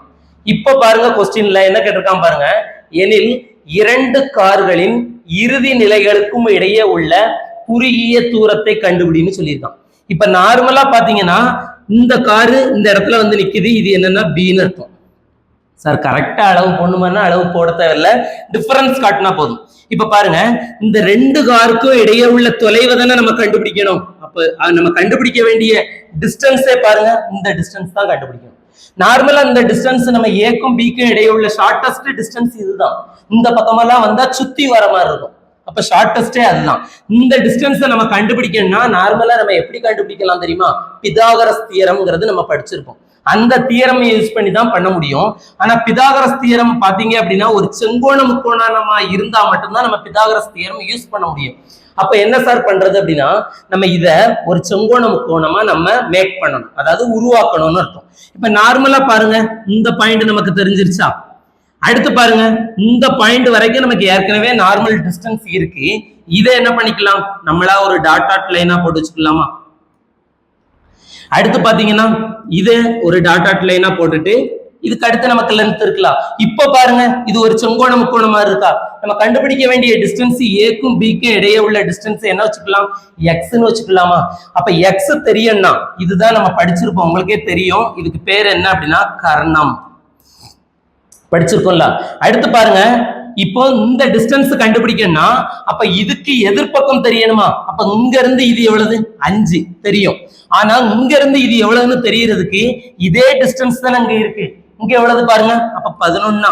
அப்ப மொத்தமா இதோட டிஸ்டன்ஸ் எவ்வளவு வருது பாருங்க, 16ன்னு வருமா? சரியா? இப்ப அதே இது கீழே பாருங்க, கீழே உள்ளது நமக்கு தெரியணும். ஏன் தெரியுமா? கர்ணம் ஈக்குவல் டு எதிர்பக்கம், இது அடுத்துள்ள பக்கம். நமக்கு ஃபார்முலா தெரியல பிதாகரஸ் தியரத்துல, கர்ணம் ஸ்கொயர் ஈக்குவல் டு எதிர்பக்கம் ஸ்கொயர் பிளஸ் அடுத்துள்ள பக்கம் ஸ்கொயர்னு அர்த்தம். நமக்கு கர்ணம் மட்டும் வேணும் வச்சுக்கோங்களேன், எந்த பக்கமா இருக்க ஸ்கொயர் விட்டு அந்த பக்கமா போயிட்டு இது உள்ள ஃபுல்லா என்ன ஆயிரும் அப்படின்னா இது வந்துடும். இதை தான் நம்ம இங்க அப்ளை பண்றோம். இப்ப கீழே பாருங்க, இங்க 19 மீட்டர் எனக்கு தெரியும். அப்ப இந்த டிஸ்டன்ஸ் நமக்கு தெரியணும் தானே? இந்த டிஸ்டன்ஸ் தான் எங்க இருக்குது? இங்க மேல இருக்கதா? அப்ப இது 11. அப்ப 11 19ஐயும் கூட்டினா கரெக்டா பாருங்க எவ்வளவு வரும்? 30ன்னு வருமா? புரிஞ்சுதா? இப்ப பாருங்க, எதிர்பக்கம் எவ்வளவு கிடைச்சிருக்கு? 16. அடுத்துள்ள பக்கம் எவ்வளவு கிடைச்சிருக்கு? 30ன்னு கிடைச்சிருக்கா? இப்ப நமக்கு ஃபார்முலா படி போட்டுடலாமா? அப்ப கர்ணம் ஸ்கொயர் அப்படின்னா எக்ஸ் ஸ்கொயர் ஈக்குவல் டு எதிர்பக்கம் ஸ்கொயர் பாருங்க, மொத்தம் 16 ஸ்கொயரா? அப்ப 16 ஸ்கொயர் பிளஸ் அடுத்துள்ள பக்கம் பாருங்க 30 ஸ்கொயரா? அப்போ 30 ஸ்கொயர்னு. சரியா? நம்ம மேக்சிமம் இதை ஸ்கொயர் பண்ணி ரூட் எடுத்துட்டோம்னா நமக்கு என்ன கிடைச்சிரும்? இதோட ஷார்டஸ்ட் டிஸ்டன்ஸ் கிடைச்சிரும். சரியா? புரியணுங்கிறதுக்காக தான் பொறுமையா சொல்லி கொடுக்குறேன். நம்ம நிறைய பிராக்டிஸ் பண்ண பண்ண நம்ம என்ன பண்ணிக்கலாம்? ஸ்பீடு பண்ணிக்கலாம். அடுத்து பாருங்க, X square equal to 16 square எத்தனை? 256. 30 ஸ்கொயர் பாருங்க 900. இப்ப நம்ம டைரக்டா என்ன பண்ணிடலாம்? கூட்டிடலாமா? பாருங்க 6 5 11ன்னு வருமா? இது எக்ஸ் மட்டும் வேணும் அப்படின்னா இதுக்கு ஸ்கொயர், இந்த பக்கமா ஸ்கொயரா இருக்க, அந்த பக்கம் போனா என்ன ஆயிரும்? ரூட்டா மாறிடும். இப்ப ஸ்கொயர் ரூட் ஆஃப் 1156 பாருங்க, டைரக்டா ஸ்கொயர் ரூட் எடுத்தா 4 16 6 36 3 9 3 9 3 12. அப்ப பாருங்க 34 மீட்டர்ங்கிறது சரியான. ஏன்னா 1156 ஒருவேளை 34 எப்படி சார் வந்துச்சு அப்படின்னா தானா வகுத்தல் போட்டு கூட நீங்க என்ன பண்ணிக்கோங்க? பிரிச்சுக்கோங்க. அப்ப இதுக்கு ஆன்சர் பாருங்க 34 கிலோமீட்டர். ஆப்ஷன் பிங்கிறது சரியான ஆன்சர்னு அர்த்தம். சரியா? புரிஞ்சுதா? இந்த மாதிரிதான் ஸ்டெப் பை ஸ்டெப்பா நம்ம செய்யணும். செஞ்சா நமக்கு ஆன்சர் வந்துடும். ஓகேவா? அடுத்த क्वेश्चन பார்க்கலாமா? அடுத்த क्वेश्चन பாருங்க. பாருங்க ஒவ்வொரு கொஸ்டினுமே ஒவ்வொரு சின்ன சின்ன ஒரு ட்விஸ்ட்ல நம்ம வச்சிருப்போம். எல்லா கொஸ்டினுமே பொறுமையா வீடியோவை ஸ்கிப் பண்ணாம பாருங்க. அடுத்து பாருங்க, Shweta start walking from his office and walks 150 metres towards சவுத்னு சொல்லிட்டான். அப்ப ஸ்வேதா என்ன பண்றாளாம் அப்படின்னா, அவளோட ஃப்ரம் ஹெர் ஆஃபீஸ் அப்படின்னா ஆபீஸ்ல இருந்து அவ என்ன பண்றா, வாக் பண்றா 150 மீட்டர் டுவர்ட்ஸ் த சவுத். அப்போ தெற்க பார்த்து என்ன பண்றா, 150 மீட்டர் போறா. நான் கொஸ்டினை மட்டும் எப்படிங்கறத மட்டும் எக்ஸ்பிளைன் பண்றேன். தென் ஷீ டர்ன் ரைட், அதுக்கப்புறம் ரைட் திரும்புறா, 80 மீட்டர் நடக்கிறா. And the she turn left, திரும்ப என்ன பண்றா, லெஃப்ட் திரும்புறா, வாக்ஸ் 60 மீட்டர், அப்ப 60 மீட்டர் நடக்கிறா. ஷீ ஃபைனலி டர்ன்ஸ் லெஃப்ட், கடைசியா அவன் என்ன பண்றாளாம் அப்படின்னா லெஃப்ட் திரும்பி 280 மீட்டர் ரீச் பண்ணி என்ன பண்றா, பேங்க ரீச் பண்ணிடுறா. சரியா? இப்படி போனா what is the shortest distance between her office and the bank? ஒண்ணு இல்ல, ஆபீஸ்ல இருந்து என்ன பண்றான்னா பேங்குக்கு போறா, ஒரு குறிப்பிட்ட டைரக்ஷன்ல எல்லாம் என்ன பண்றா அப்படின்னா திரும்பி திரும்பி கடைசியா பேங்குக்கு போயிருந்தா. அப்படி போயிட்டானா அந்த பேங்குக்கும் ஆபீஸ்க்கும் இடையே உள்ள ஷார்டஸ்ட் டிஸ்டன்ஸ் என்ன? இதுதான் நமக்கு என்னன்னா கொஸ்டின். சரியா? இதை எப்படி பார்க்கலாம் பாருங்க, இந்த சம் எப்படி சால்வ் பண்ணலாம் பாருங்க.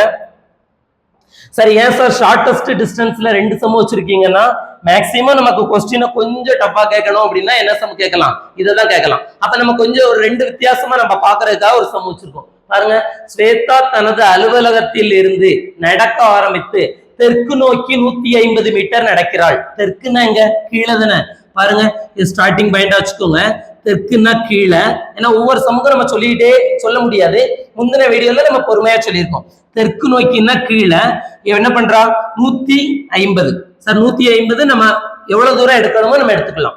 அடுத்து பாருங்க, பின்னர் அவர் வலதுபுறம் திரும்பி, அப்ப வலதுபுறம் பாருங்க கீழே போயிட்டு இருக்கோம்னா வலதுபுறம் பாத்தீங்கன்னா இதுதானே வலதுபுறம், இந்த பக்கம் இருக்கிறது தான் வலதுபுறம். அப்ப இந்த பக்கம் திரும்புவாளா, எத்தனை மீட்டர் போறா பாருங்க, வலதுபுறம் திரும்பி 80 மீட்டர். 80 மீட்டர், அப்போ இதை விட ஷார்ட்டா போட்டிருக்கேன், 80 மீட்டர் போறா. பின்னர் அவர் இடதுபுறம் திரும்பி, அப்ப இப்படி போறவா இடதுபுறம் திரும்புறாங்க. அப்ப பாருங்க கீழே பார்த்து போவாங்களா, இடதுபுறம் திரும்பினா கீழே எத்தனை மீட்டர் பாருங்க, 60 மீட்டர் நடக்கிறார்னு சொல்லிட்டான். அப்ப பாத்தீங்கன்னா மொத்தம் 60 மீட்டர் நடக்கிறார். அப்ப இந்த பக்கமா போறாங்க கீழே. அடுத்து பாருங்க, அவள் இறுதியாக இடதுபுறம் திரும்பி, இறுதியாக இடதுபுறம் திரும்பினா கீழே பார்த்து போறாங்க, இதுக்கு இடதுபுறம் பாத்தீங்கன்னா அந்த பக்கமா இறுதியா இடதுபுறம் திரும்பி எத்தனை மீட்டர் போறாங்க பாருங்க, கரெக்டா 280 மீட்டர் போயிட்டு ஒரு பேங்க ரீச் பண்ணிடுறாங்கன்னு. சரியா? ஒரு பேங்க, ஒரு வங்கியே அடைய 280 மீட்டர் நடந்து செல்கிறார். வங்கி இதுதான், அடைஞ்சிட்டாங்க. சரியா? இந்த பாயிண்ட் எது, இது ஆபீஸ்ன்னு இருக்கும். இப்ப கொஸ்டின்ல என்ன கேட்டிருக்கு பாருங்க, அலுவலகத்திற்கும் வங்கிக்கும் இடையே உள்ள அவளுடைய குறைந்தபட்ச தூரம் என்ன? இப்ப பாருங்களேன், ஆபீஸ்ல இருந்து கரெக்டா பாத்தீங்கன்னா பேங்குக்கு போறதுக்கு நார்மலா டிஸ்டன்ஸ் பாத்தீங்கன்னா இப்படி சுத்தி போகலாம். எனக்கு கொஸ்டின்லயே என்ன கேட்டிருக்கு பாருங்க, குறைந்தபட்சம்னா ஷார்டஸ்ட் டிஸ்டன்ஸ் தான் கண்டுபிடிக்கணும். இப்ப பாருங்க, இந்த பாயிண்ட கண்டுபிடிச்சா போதும். இப்படிதானே போக முடியும், வேற எந்த டைரக்ஷனுமே இல்லல்ல. டைரக்டா ஷார்டஸ்ட் டிஸ்டன்ஸ் இது மட்டும் தானே இருக்கு. அப்ப இதோட டிஸ்டன்ஸை நம்ம கண்டுபிடிக்கணும்னா எப்படி சார் கண்டுபிடிக்கலாம்? போன வீடியோல நம்ம போன சம்ல நான் சொல்லியிருக்கேன் பாத்தீங்களா, இந்த டிஸ்டன்ஸை நம்ம கண்டுபிடிக்கணும்னா இதை ஒரு பிதாகரஸ் தியரமா நம்ம என்ன பண்ணணும், உருவாக்கணுமா? அப்ப பாருங்க, இந்த பாயிண்ட் தெரியுது, இதுக்கு நேரா என்ன பண்ணலாம் அப்படின்னா ஒரு கோடு போட்டுக்கலாமா? சரியா? இதுக்கு நேரா கோடு போட்டுட்டு இந்த பாயிண்ட், இந்த முக்கோணத்தை மட்டும் நம்ம எடுத்துக்கலாமா? பாருங்க, இந்த முக்கோணத்தை மட்டும் எடுக்கிறீங்கன்னா அப்ப இதுக்கு எதிர்பக்கம் தெரியணும் தானே. பாருங்க, இந்த டிஸ்டன்ஸ் தெரியணும். இந்த டிஸ்டன்ஸ் கண்டுபிடிச்சிடலாமா? இங்க இருந்து இது வரைக்கும் எவ்வளவு, 150. இங்க இருந்து இந்த பாயிண்ட் வரைக்கும் 60. அப்ப மொத்தம் சேர்த்தீங்கன்னா பாருங்க 210 வருமா? அப்ப இது 210 அர்த்தம். அப்ப எதிர்பக்கம் எவ்வளவு இருக்கு, 210. கீழே பார்த்துருவோமா? அப்ப இந்த டிஸ்டன்ஸ் உங்களுக்கு வேணும். இந்த டிஸ்டன்ஸ் வேணும்னா மொத்தம் 280 இந்த பாயிண்ட்ல இருந்து. இங்க 80 கழிஞ்சிருச்சுல, அப்ப மீதி தானே இது. அப்ப இது எவ்வளவு, 200ன்னு எடுத்துக்கலாமா? சரியா? இப்ப எனக்கு தெரிஞ்சிருச்சு, எதிர்பக்கமும் தெரிஞ்சிருச்சு, அடுத்துள்ள பக்கமும் தெரிஞ்சிருச்சு. அப்ப நான் என்ன பண்ண, ரெண்டையும் ஸ்கொயர் பண்ணி ரூட் எடுத்தா எனக்கு ஆன்சர் கிடைச்சிடும். சரியா? நம்ம பாத்துருவோமா? பாருங்க, டைரக்டா எழுதுறேன். கர்ணம் square equal to 210 square plus 200 ஸ்கொயரா. பாருங்க, எதிர்பக்கம் ஸ்கொயர் பிளஸ் அடுத்துள்ள பக்கம் ஸ்கொயர். 210 ஸ்கொயரை எப்படி சார் நம்ம பெருக்கணும்னா உட்காந்து பெருக்க கூடாது, 21க்கு மட்டும் எடுங்க பார்ப்போம். 21க்கு எவ்வளவு 441 வருமா? இந்த 0க்கு 2 0 சேர்த்துக்கலாமா? ஏன்னா 10 ஸ்கொயர் பண்ணா 100 தானே. அடுத்து பாருங்க 200 பண்ணா 2 பண்ணா 4, இந்த 0க்கு பண்ணா 2 0, இந்த 0க்கு பண்ணா 2 0வா? அப்ப இதுதான். இதுக்கு நம்ம என்ன பண்ணணும்னா ஸ்கொயர் ரூட் எடுக்கணும். எடுத்துடலாமா? பாருங்க மொத்தமா கூட்டிருங்க. இங்க 0 0 1 4 8ன்னு வரும். இதுக்கு ஸ்கொயர் ரூட் எடுத்து இது என்ன வச்சுக்கலாம்? கர்ணம்னு எடுத்துக்கலாம். இதுக்கு ஸ்கொயர் ரூட் எப்படி சார் எடுக்கணும்னா டானா வகுத்தல் போட்டு பிரிக்கணும். அப்படி இல்லைன்னா டைரக்டா பாருங்க ஸ்கொயர் ரூட்னால இங்க 2 இருக்குன்னு அர்த்தம். அப்ப இந்த 2 0க்கு ஒரு 0வா வெளியில எடுத்துருணும். 0ன்னு அர்த்தம். 841 841ங்கிறது எதோட ஸ்கொயர் பாருங்க? 30 ஸ்கொயர் வந்தா 900ன்னு வந்துடும். அப்ப 29 ஸ்கொயர் பாருங்க 841, அப்ப 29 அப்படின்னு அர்த்தம். சரியா? இப்ப நான் இதை வெளியில எடுத்துட்டேன். அப்ப இதுதான் கர்ணம். அப்ப இதுதான் இருக்கிறதுலயே என்ன அப்படின்னா ஷார்டஸ்ட் டிஸ்டன்ஸ்னு அர்த்தம். அப்ப இந்த பாயிண்ட்டுக்கும் இந்த பாயிண்ட்டுக்கும் இடையில உள்ள ஷார்டஸ்ட் டிஸ்டன்ஸ் எவ்வளவு? 290ன்னு அர்த்தம். அப்ப பாருங்க ஆப்ஷன் பின்னு அர்த்தம். புரிஞ்சுதா? அடுத்த சம் பார்க்கலாமா? அடுத்த சம் பாருங்க. சரியா? இந்த மாடல் முடிஞ்சிருச்சு. இப்ப நமக்கு வேற எந்த மாதிரி மாடல் கேட்கலாம் அப்படின்னா கொஸ்டின்ல நமக்கு மேக்சிமம் டிஎன்பிஎஸ்சி குரூப் 2 குரூப் 2 பாத்தீங்க அப்படின்னா அவனே நமக்கு சிலபஸ்ல கொடுத்துருக்காங்க. என்ன சொல்லியிருக்காங்க? 10th ஸ்டாண்டர்ட் லெவல் தான் சொல்லியிருக்காங்க. அதனால பெரிய டஃபா வருமா அப்படின்னா மேக்சிமம் டஃபா வர வாய்ப்பு இருக்காது. நமக்கு இதுவே போதுமானது. நம்ம கொடுக்குற ஒரு 13 சம்மை பார்த்ததாலே வேற எந்த கொஸ்டினையுமே நம்ம பார்க்க தேவையில்லை. இதுதான் ஒரு அடிப்படை சம்முன்னு அர்த்தம். சரியா? இதை பாருங்க. இது ஒரு model. If west is replaced, ரீப்ளேஸ்டுனா மாத்துன்னு அர்த்தம், ரீப்ளேஸ் பண்ணுன்னு அர்த்தம். வெஸ்டுக்கு பதிலாக எதை மாத்த சொல்லியிருக்கான்? நார்த் ஈஸ்ட்னு அர்த்தம். சரியா? வெஸ்ட்னா என்னது? வெஸ்ட்ங்கிறது மேற்கு தானே. அப்ப மேற்குக்கு பதிலாக எதை மாத்த சொல்லியிருக்கான்? நார்த்னா வடக்கு, இது கிழக்கு. அப்ப மேற்குக்கு பதிலாக வடகிழக்குன்னு மாத்தணுமா? மாத்தினதுக்கு அப்புறம் அப்படி மாத்திட்டோம்னா சவுத்து, சவுத்துனா தெற்கு, தெற்கு என்பது replaced by which of the following direction? அப்ப கொஸ்டின் என்ன சார் கொஞ்சம் வித்தியாசமா இருக்கிற மாதிரி இருக்கு அப்படின்னா ஒண்ணு இல்ல, நார்மலா நமக்கு திசைகள் இருக்கும்ல, அதுல என்ன சொல்லியிருக்கான் அப்படின்னா மேற்குங்கிறதுக்கு பதிலா நீ வடகிழக்குன்னு மாத்து. அப்படி மாத்திட்டனா தெற்கு என்பது என்ன திசையாக மாறும்? இதுதான் கொஸ்டின். நம்ம நார்மலா பார்த்துருப்போம்ல, ஒரு ஊருக்கு என்ன பண்ணுவோம் அப்படின்னா ஒரு வழி கேட்டு நம்ம போவோம். அதுல என்ன பண்ணிருப்பாங்க அப்படின்னா 4 டைரக்ஷன் வச்சிருப்பாங்க. திடீர்னு எவனோ ஒருத்தர் என்ன பண்ணிடுவான்னா அந்த டைரக்ஷனை லைட்டா தட்டி அதை திருப்பி விட்டுருவான். திருப்பி விட்ட உடனே என்ன ஆகும்? மேற்கு இருக்கிறது அந்த பக்கமா மாறிடுமா? அதை தான் கொஸ்டினா கேட்டிருக்காங்க. பாருங்க, மேற்கு திசைக்கு பதிலாக வடகிழக்கு என்று மாற்றப்பட்டால் தெற்கு என்பது பின்வரும் எந்த திசைகளில் மாறும்? சரியா? இதை எப்படி செய்யணும் பாருங்க. இதையும் ஒரு சிம்பிளான ஷார்ட்கட்லயே சொல்றேன் பாருங்க. நார்மலா நமக்கு மேற்குங்கிறது எது? இந்த பக்கம் தானே. அப்ப மேற்கு திசைக்கு பதிலாக இந்த இடம் எனக்கு எதா மாறணுமா? வடகிழக்குன்னு மாறணும். அப்ப இந்த இடத்துல நான் வடகிழக்குன்னு மாத்தணும். அதை மாத்துறதுக்கு எப்படி சார் நான் அதை உட்கார்ந்து எழுதணுமான்னா எழுத தேவையில்ல, ஈஸியா சொல்றேன் பாருங்க. இது மேற்கு, இது வடக்கு, இது தெற்கு, இது கிழக்கு. இதுதான் நமக்கு என்னன்னா ஒரிஜினல் டைரக்ஷன் இதுதான். சரியா? இந்த மேற்குக்கு பதிலா எனக்கு என்ன வரணும்னு சொல்லியிருக்காங்க? வடகிழக்குன்னு மாறணும். அப்ப வடகிழக்கு மாறணும்னா நம்ம அப்படியே திருப்பி பார்க்கணுமா, சுத்தணுமா, டைரக்ஷன் மாத்தணுமானா மாத்தவே தேவையில்ல. நான் சொல்ற மாதிரி நீங்க கரெக்டா பாருங்க, நம்ம ஆன்சர் போட்டுடலாம். மேற்கு திசைக்கு பதிலாக வடகிழக்கு எனவும். முதல்ல வடகிழக்கு எங்க இருக்கு பாப்போமா? இது வடக்கு, இது கிழக்கு. அப்ப வடகிழக்கு இந்த டைரக்ஷன் வருமா? சரியா? இந்த மேற்கு என்ன பண்ணுதான் அப்படின்னா வடகிழக்கா மாறுதுன்னு சொல்றாங்க.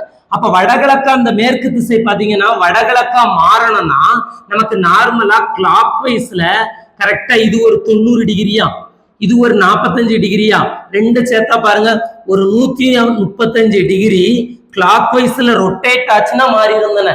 நம்ம அப்படி எடுத்துக்கலாம். பாருங்க, மேற்குங்கிறது வடகிழக்கா மாறணும்னா இந்த திசையா மாறணும்னா நார்மலா கிளாக் வைஸ்ல ஒரு 90ம் ஒரு 45ம், அப்ப 135 டிகிரியை நம்ம என்ன பண்றோம்னா கிளாக் வைஸ்ல ரொட்டேட் பண்ணா மாறிடும். சரியா? இப்ப அதே மாதிரி அப்படி மாறுது அப்படின்னா தெற்கு என்பது என்ன திசையாக மாறும்? அப்ப முதல்ல எப்படி சேஞ்ச் ஆச்சோ அதுதானே தெற்குக்கு மாறும். இப்ப தெற்குங்கிறது நார்மலா இதான், இது எப்படி 135 டிகிரி கிளாக் வைஸ்ல தானே ரொட்டேட் ஆயிருக்கு. அப்ப தெற்குங்கிறதையும் நீங்க கிளாக் வைஸ்ல ஒரு 135 டிகிரி ரொட்டேட் பண்ணி பாருங்க. இங்க இருந்து இது எத்தனை டிகிரி? 90. அப்ப இங்க ஒரு 45 சேர்த்துக்கலாமா? 45 சேர்த்தா இந்த பாயிண்ட் வருமா? அப்ப இதுதான் அவன் கேட்டிருக்க சரியான ஆன்சர்னு அர்த்தம். அப்ப தெற்கு என்பது என்ன திசையா மாறுது பாருங்க, இது வடக்கு, இது என்னது மேற்கு. அப்ப வடமேற்குன்னு அர்த்தம். வடமேற்குன்னா நார்த் வெஸ்ட்ங்கிறது சரியான ஆன்சர்னு அர்த்தம். சரியா, புரிஞ்சுதா? ஒண்ணுமே இல்ல, அவன் என்ன மேற்கு திசைக்கு பதிலாக வடகிழக்குன்னா மேற்க வடகிழக்கா மாத்துறதுக்கு எத்தனை டிகிரி கிளாக் வைஸ்ல பாத்துட்டேன். சார் கிளாக் வைஸ்ல தான் பார்க்கணுமா, ஏன் ஆன்டி கிளாக் வைஸ்ல பார்க்க கூடாதுன்னா பார்க்கலாம். முதல்ல எப்படி பார்த்தோமோ அதே மாதிரி நம்ம அடுத்ததுக்கு அவன் கொடுத்த டைரக்ஷனுக்கும் பார்த்துட்டேன். பாருங்க 135 டிகிரி கிளாக் வைஸ்ல மாறுதான். தெற்கு என்பது பின்வரும் எந்த திசையா மாறும்னா, தெற்கா இருக்கிறது என்ன பண்ணுதான் அப்படின்னா அதே மாதிரி கிளாக் வைஸ்ல ஒரு 135 டிகிரின்னா அப்ப இங்க இருந்து 90 பாத்தீங்கன்னா மேற்கா மாறிடும். திரும்ப ஒரு 45 டிகிரி பாத்தீங்கன்னா இந்த பாயிண்ட்டுக்கு தான் வரும். அப்ப இதுதான் என்னது வடமேற்குன்னு அர்த்தம். சரியா, இது புரிஞ்சிருக்கும்னு நினைக்கிறேன். அடுத்த சம் பார்க்கலாமா? அப்ப இதுக்கு ஆன்சர் பாருங்க, நார்த் வெஸ்ட்ங்கிறது ஆன்சர். சரியா, இது ஒரு முக்கியமான சம் தான். வேற எந்த மாதிரியும் போட்டு நம்ம என்ன பண்ண வேண்டாம் அப்படின்னா கன்ஃபியூஸ் பண்ணிக்க வேண்டாம். சார் திரும்ப 2 படம் வரையணுமா, 2 படம்லாம் எதுவுமே வரைய வேண்டாம், ஒரே படத்துல நம்ம ஆன்சர் சொல்லிடலாம். இப்ப பாருங்க இந்த சம்ம நம்ம இது கொஞ்சம் கன்ஃபியூஸா இருக்குங்கிறதுக்காக தான் அடுத்து ஒரு சம் வச்சிருக்கோம். இப்ப பாருங்க நார்மலா என்னன்னு மட்டும் தெரிஞ்சு வச்சுக்கிடுவோம். பாருங்களேன், if east replaced by west அப்படின்னா என்ன அர்த்தம்? கிழக்கு என்பது மேற்கு எனவும் சொல்றான், கிழக்க மேற்கா மாத்துன்னு சொல்றாங்க. ஏன்னா ஈஸ்ட ரீப்ளேஸ் பண்ணி எதா மாத்த சொல்றான், வெஸ்டா மாத்த சொல்றான். Then south west will be replaced by அப்படின்னு கொஸ்டின் கேட்டிருக்கான். சவுத் வெஸ்ட்னா தென்மேற்கு எதுவா மாறும்னு கேட்கிறான். ஒண்ணும் இல்ல, தமிழ் கொஸ்டின் பாருங்க, கிழக்கை மேற்கு திசையாக மாற்றினால். பொதுவா கிழக்கு எது? இதுதானே கிழக்கு. சரியா, மேற்கு எது? இதுதானே மேற்கு. அப்ப கிழக்க மேற்கா மாத்தோம்னா ஒரு 180 டிகிரி அப்படியே கிளாக் வைஸ்ல திரும்புதுன்னு வச்சுக்கலாமா? ஒண்ணும் இல்ல, கிழக்கு பார்த்து இருக்கு, அதை மேற்கா மாத்தோம்னா அப்படியே பேக் சைடுன்னு நம்ம எடுத்துக்கலாம். சரியா, அப்படி மாறுச்சுன்னா தென்மேற்கு திசை, இது தெற்கு, இது தெற்கு, இது என்னது மேற்கா, இது மேற்கு, இது தெற்கு. அப்ப தென்மேற்கு திசை இதுல இருக்குமா? இந்த தென்மேற்கு திசை எதுவா மாறும் கேட்கிறான். நல்லா கவனிச்சுக்கோங்க, கிழக்கு மேற்கா மாறும்னா அப்படியே பேக் சைடு எடுத்திருக்கேன். அப்ப தென்மேற்கு எந்த திசையா மாறும்னா ஃபர்ஸ்ட் என்ன கண்டிஷன் எடுத்தோமோ அதே இதுதானே, அப்படியே இதுக்கு பேக் சைடு பின்னாடி பாருங்க. அப்ப இதுதானே சரியான ஆன்சர், இதுதான் ஆன்சர். இது என்ன திசை சொல்லுங்க? இது வடக்கு, இது என்னது கிழக்கு. அப்ப இந்த திசைக்கு பேர் என்னது? வடகிழக்குங்கிறது சரியான ஆன்சர். சரியா, வடகிழக்கு பாருங்க, நார்த் ஈஸ்ட்ங்கிறது சரியான ஆன்சர். புரிஞ்சுதா? இது ஒரு முக்கியமான சம். சரியா, நம்ம டைரக்டா எவ்வளவு ஆங்கிள் எந்த கிளாக் வைஸா ஆன்டி கிளாக் வைஸான்னு ரொட்டேட் ஆனா நமக்கு போதும். அடுத்த கொஸ்டின் பார்க்கலாமா?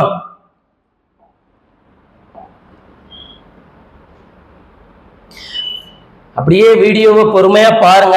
பார்த்துட்டு நீங்க என்ன பண்ணணும் அப்படின்னா நம்ம டிஸ்கிரிப்ஷன்ல வச்சிருக்கோம். சரியா, கரெக்டா பாத்தீங்கன்னா ஒரு 10 கொஸ்டின் வச்சிருக்கோம். அந்த 10 கொஸ்டினே நீங்க என்னன்னா பிராக்டிஸ் பண்ணுங்க, எதுவுமே பார்க்காம ஆன்சர் பார்க்காம பிராக்டிஸ் பண்ணுங்க.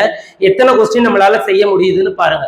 இது வரைக்கும் கேட்ட கொஸ்டின் பேப்பர்லாம் மேக்ஸிமம் இந்த மாடலை தாண்டி வரல. ஏன்னா 10th ஸ்டாண்டர்ட் லெவல் சொன்னதுனால நமக்கு இந்ததே போதுமானது. பாருங்க கொஸ்டின் பார்ப்போமா?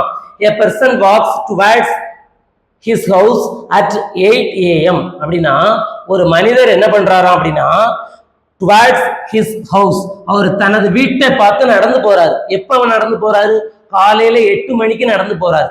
சரியா, அப்படி அவர் நடந்து போகும்போது என்ன உணர்றாருன்னா அப்சர்வ் அப்படின்னா அவர் உணர்றாரு. என்ன உணர்றாரு? அவரோட ஷேடோன்னா என்னது? நிழல். டு ஹிஸ் ரைட் அப்படின்னா அவர் அப்படி நடந்து போகும்போது அவரோட ஷேடோ என்ன பண்ணுதா அப்படின்னா அவருக்கு வலது பக்கமா வருது அப்படிங்கறத அவர் என்ன பண்றாரு அப்படின்னா உணர்றாரு அப்படின்னு சொல்றாங்க. அப்படி உணர்றாருன்னா in which direction he is walking அப்படின்னா அவர் எந்த திசையை நோக்கி போறாரு. இதுதான் நமக்கு என்னன்னா கொஸ்டின். சரியா, பாருங்க அததான் தமிழ்ல கொடுத்திருப்பாங்க. ஒரு நபர் காலை 8 மணிக்கு தனது வீட்டை நோக்கி நடந்து செல்லும் போது தனது நிழலை வலது பக்கமாக பார்க்கிறார் எனில் அவர் எந்த திசையில் நடக்கிறார். இதுதான கொஸ்டின். சரியா, இந்த கொஸ்டினை என்ன செய்யணும்னா இந்த கொஸ்டினை ஈஸியா செய்யறதுக்கு என்னன்னா நார்மலா நீங்க பாருங்களேன், நம்ம காலையில சூரியன் உதிக்கும். சூரியன் உதிக்கும் போது நம்ம சூரியனை பார்த்து நீங்க நடந்து போனீங்கன்னா உங்களோட நிழல் எந்த பக்கம் விழும் பாருங்க. நிழல் பாத்தீங்கன்னா அப்படியே மேற்கு திசையை பார்த்து விழும். சொல்ற புரியுதா? அதாவது கிழக்க சூரியன் உதிக்குது, சூரியனை பார்த்து நான் நடந்து போறேன் அப்படின்னா எனக்கு அப்படியே என்ன ஆகும்னா பேக் சைடுல நிழல் விழும். அப்போ சூரியன் உதிக்கும் திசைக்கு எதிர் திசையில தான் என்ன விழும்? நிழல் விழும். அப்படித்தானே? இதை மட்டும் ஞாபகம் வச்சுக்கணும். இது காலையில. சூரியன் மறைகிறது பாருங்க, எங்க மறையும்? மேற்க மறையும். அப்ப நிழல் பாத்தீங்க அப்படின்னா எங்க விழும்? கிழக்க விழும். சரியா? மேற்க மறையுதுன்னா நிழல் எங்க விழும்? கிழக்க விழும். அப்ப சூரியன் எங்க உதிக்குதோ அதுக்கு ஆப்போசிட்ல நிழல் விழும். இதை மட்டும் தெரிஞ்சா அந்த கொஸ்டினை நம்ம என்ன பண்ணிடலாம்? சால்வ் பண்ணிடலாம். இதுக்கு அடுத்து வர கொஸ்டினே நம்ம என்ன பண்ணிடலாம்? சால்வ் பண்ணிடலாம். அதுக்காக தான் அவங்க கொஸ்டின்ல என்ன சொல்லியிருக்காங்க? காலை 8 மணிக்குன்னு சொல்லியிருக்காங்க. அப்ப காலையில 8 மணிக்குன்னா என்ன சார் அப்படின்னா சூரியன் கிழக்க உதிக்குது அப்படிங்கறத அர்த்தம். சரியா? இதை எப்படி போடலாம் பாருங்களேன். நார்மலா இது கிழக்கா, இது வடக்கு, இது மேற்கு, இது தெற்கா. சரியா? சூரியன் நார்மலா எங்க உதிக்கும் அப்படின்னா இந்த கிழக்கு திசையில உதிக்கும். ஏன் சார் கிழக்க போடுறீங்கன்னா காலையில 8 மணிக்கு தானே. 8 மணிக்கு சூரியன் எங்க இருக்கும்? கிழக்க தானே இருக்கும். சரியா? இந்த காலையில 8 மணிக்கு அவர் என்ன பண்றாருன்னா தனது வீட்டை நோக்கி நடந்து செல்கிறார் அப்படின்னு சொல்லிட்டான். நடந்து செல்லும் போது தனது நிழலை வலதுபுறமாக பார்க்கிறார் சொல்றான். சரியா? நான் ஒரு எக்ஸாம்பிளுக்கு சொல்றேன் பாருங்க, நல்லா புரிஞ்சுக்கோங்க. சூரியன் எங்க உதிக்குதோ அதுக்கு அப்படியே ஆப்போசிட் டைரக்ஷன்ல தானே நிழல் விழும். நான் உங்களுக்கு இதுல எல்லாமே சொல்லி கொடுத்துறேன், ஏன்னா அடுத்த கொஸ்டின் போடுறதுக்கு ஈஸியா இருக்கும். சூரியன் காலையில இங்க உதிக்குது. ஒருவேளை நான் கிழக்கு திசையை நோக்கி நடக்கிறேன் அப்படின்னு நான் ஒருவேளை எக்ஸாம்பிளுக்கு நான் எடுக்கிறேன் வச்சுக்கோங்களேன். எனக்கு சூரியன் கிழக்கு உதிக்குதுன்னா நிழல் எங்க விழும்? மேற்க விழுமா? நான் கிழக்க பார்த்து நான் நடந்து போறேன்னா எனக்கு மேற்க விழும்னு அர்த்தம். அப்போ நிழல் எனக்கு என்ன பக்கம்? பின்னாடி விழும், அதாவது பேக் சைட்ல விழும்னு அர்த்தம். இப்ப சூரியன் இங்க உதிக்குது, நான் சூரியனுக்கு எதிர் திசையில அதாவது மேற்க பார்த்து நான் நடந்து போறேன்னு வச்சுக்கிடுவோமே. மேற்க பார்த்து நடந்து போறேன் அப்படின்னா சூரியன் அங்க உதிக்குது, நான் மேற்க பார்த்து நடந்து போறேன்னா சூரியனுக்கு எதிர் திசையில தானே நிழல் விழும். அப்ப மேற்க பார்த்து நடந்து போறேன் அப்படின்னா எனக்கு முன்னால் நிழல் விழுமா? இதை மட்டும் தெரிஞ்சுக்கணும். சூரியனை எதிர்கொண்டு நடந்து போனேன்னா எனக்கு பின்னால நிழல் விழும். சூரியனுக்கு எதிர் திசையில போறேன்னா எனக்கு முன்னால நிழல் விடும். அப்ப கண்டிப்பா அவன் வலதுபுறம் இடதுபுறம்னு கொஸ்டின்ல கேட்டானா கண்டிப்பா மேற்குங்கிறதும் கிழக்குங்கிறதும் ஆன்சர் கிடையாது. ஏன்னா மேற்க பார்த்து நடந்து போனாலோ கிழக்க பார்த்து நடந்து போனாலோ கண்டிப்பா நிழல் எங்க விழும்னா ஒண்ணு முன்னால விழலாம் அல்லது பின்னால விழலாம். அப்ப கண்டிப்பா அவர் எங்க பார்த்து நடந்து போயிருக்கலாம்? ஒண்ணு வடக்க பார்த்து நடந்து போயிருக்கலாம், அப்படி இல்லைன்னா தெற்க பார்த்து நடந்து போயிருக்கலாம். சரியா? இப்ப இதை நம்ம கரெக்டா பாத்துருவோமா?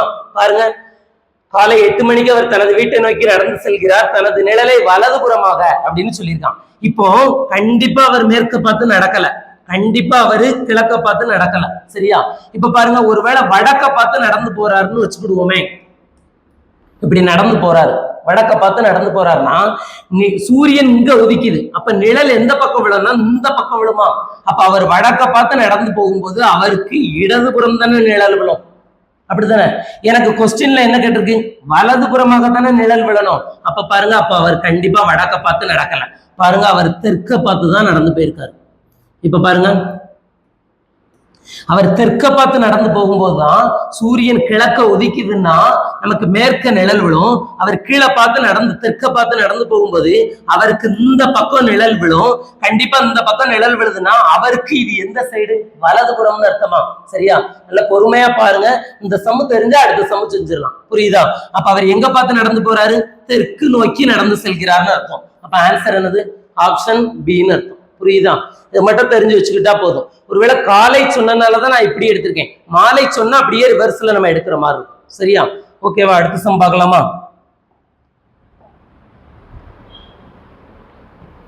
பாருங்க, இது ஒரு முக்கியமான கொஸ்டின். நிறைய டைம் பாத்தீங்க அப்படின்னா நமக்கு இந்த போலீஸ் எஸ்ஐக்கெல்லாம் இந்த கொஸ்டின் அடிக்கடி நமக்கு என்ன பண்ணிக்கிட்டு இருப்பான்? கேட்டுக்கிட்டே இருப்பான். இந்த கொஸ்டினை பாருங்க. One morning, Siva and Anand stand facing to each other. அப்படின்னா என்ன அர்த்தம்? ஒரு நாள் காலையில சிவாவும் ஆனந்தம் என்ன பண்றாரு அப்படின்னா நேருக்கு நேர் பார்த்துக்கிட்டு இருக்கிறாங்க. சரியா? Facing to each other.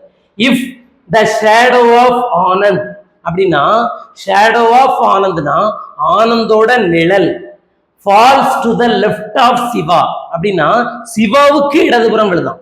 என்னோட அதாவது ஆனந்தோட நிழல் எங்க விழுதான் அப்படின்னா சிவாவுக்கு இடதுபுறம் விழுது.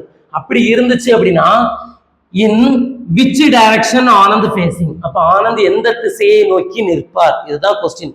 ஒண்ணு இல்ல, ரெண்டு பேர் ஆப்போசிட் காலையில பார்த்துக்கிட்டு நிக்கிறாங்க. என்னோட நிழல் அவருக்கு இடதுபுறம் விழுது. அப்படி விழுந்ததுன்னா நான் எந்த திசையை பார்த்து நிற்பேன்? இதுதான் கொஸ்டின். பார்த்துருவோமா? இந்த கொஸ்டின் எப்படி செய்யணும் பாருங்க. நம்ம போன செம்ல ஒரே ஒரு மேட்டர் மட்டும் சொல்லியிருப்போம். என்ன சொல்லியிருப்போம்? கிழக்க சூரியன் உதிக்குதுன்னா மேற்க நிழல் விழும். இதை மட்டும் தெரிஞ்சாலே நம்ம போட்டுடலாம். பாருங்க, ஒரு நாள் காலையில் சொல்லிட்டான். அப்ப கண்டிப்பா எங்க சூரியன் உதிக்க போது? கண்டிப்பா கிழக்கு திசைன்னு அர்த்தம். இது கிழக்கு. ஒருவேளை இது தெரியலன்னா என்ன பண்ணிக்கோங்க, அடிக்கடி போட்டு வச்சுக்கலாம். மேற்கு, இது தெற்கு. சரியா? காலையில் சொன்னதுனால நான் சூரியனை எங்க போட்டிருக்கேன்? கிழக்க போட்டிருக்கேன். சிவாவும் ஆனந்தும் ஒருவரை ஒருவர் எதிர்நோக்கி நிற்கிறார்கள். அப்ப ஃபேஸ் டு ஃபேஸ் பார்த்துட்டு இருக்காங்கன்னு அர்த்தம். சரியா? ஆனந்தின் நிழல். இதுல நீங்க இந்த மாதிரி கொஸ்டின் வந்துச்சுன்னா நீங்க எதையுமே பார்க்க வேண்டாம், நான் சொல்ற மட்டும் பாருங்க. சிவாவின் இடதுபுறம் விழுந்தால் அப்படின்னா அதை மட்டும் நம்ம பார்த்தா போதும். யாரோட நிழல் யாருக்கு அப்படிலாம் நம்ம பார்க்கவே தேவையில்லை. சிவாவின் இடதுபுறம் என்ன விழணும்? நிழல் விழணும். சிவாவுக்கு இடதுபுறம் என்ன விழணும்? நிழல் விழணும். ஒண்ணு இல்ல, ஆப்போசிட் பார்க்கணும்னா என்னோட நிழல் அவருக்கு அந்த பக்கம் விழுது. அப்ப எனக்கு இந்த பக்கம் தானே விழுந்திருக்கும். இதுதான் கொஸ்டின். பாருங்க, சிவாவின் இடதுபுறம் என்ன விழணும்? நிழல் விழணும். அதை மட்டும் எடுத்தா போதும்.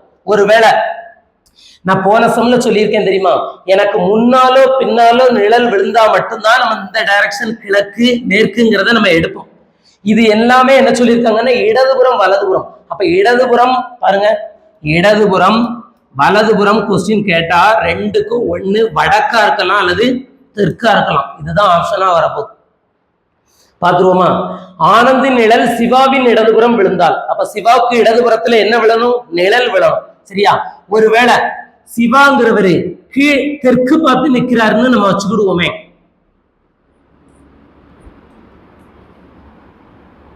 சரியா?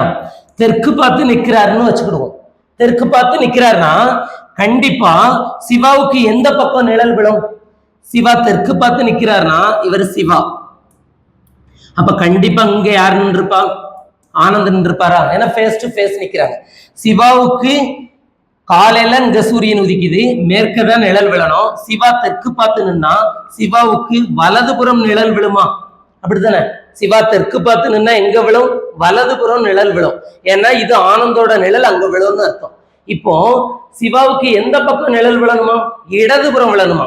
அப்ப கண்டிப்பா சிவா பாருங்க வடக்கு பார்த்து நிக்கிறாருன்னு வச்சுக்கிடுவோம். இது சிவா. இங்க அது அப்படியே ஆப்போசிட்ல யார் நிக்க போறா பாருங்க, ஆனந்த் நிப்பாரு. இது ஆனந்த். சிவாவுக்கு எந்த பக்கம் நிழல் விழணும்? இடதுபுறம் தானே. அப்ப சிவா வடக்கு பார்த்து நின்னா மட்டும்தான் இந்த பக்கம் என்ன ஆகும்? நிழல் விழும்னு அர்த்தம். சரியா? அப்ப சிவாங்கிறவர் கண்டிப்பா எந்த திசையை பார்த்து நிக்கிறாரு பாருங்க? வடக்கு திசை. இங்க எதுவுமே பார்க்க தேவையில்ல.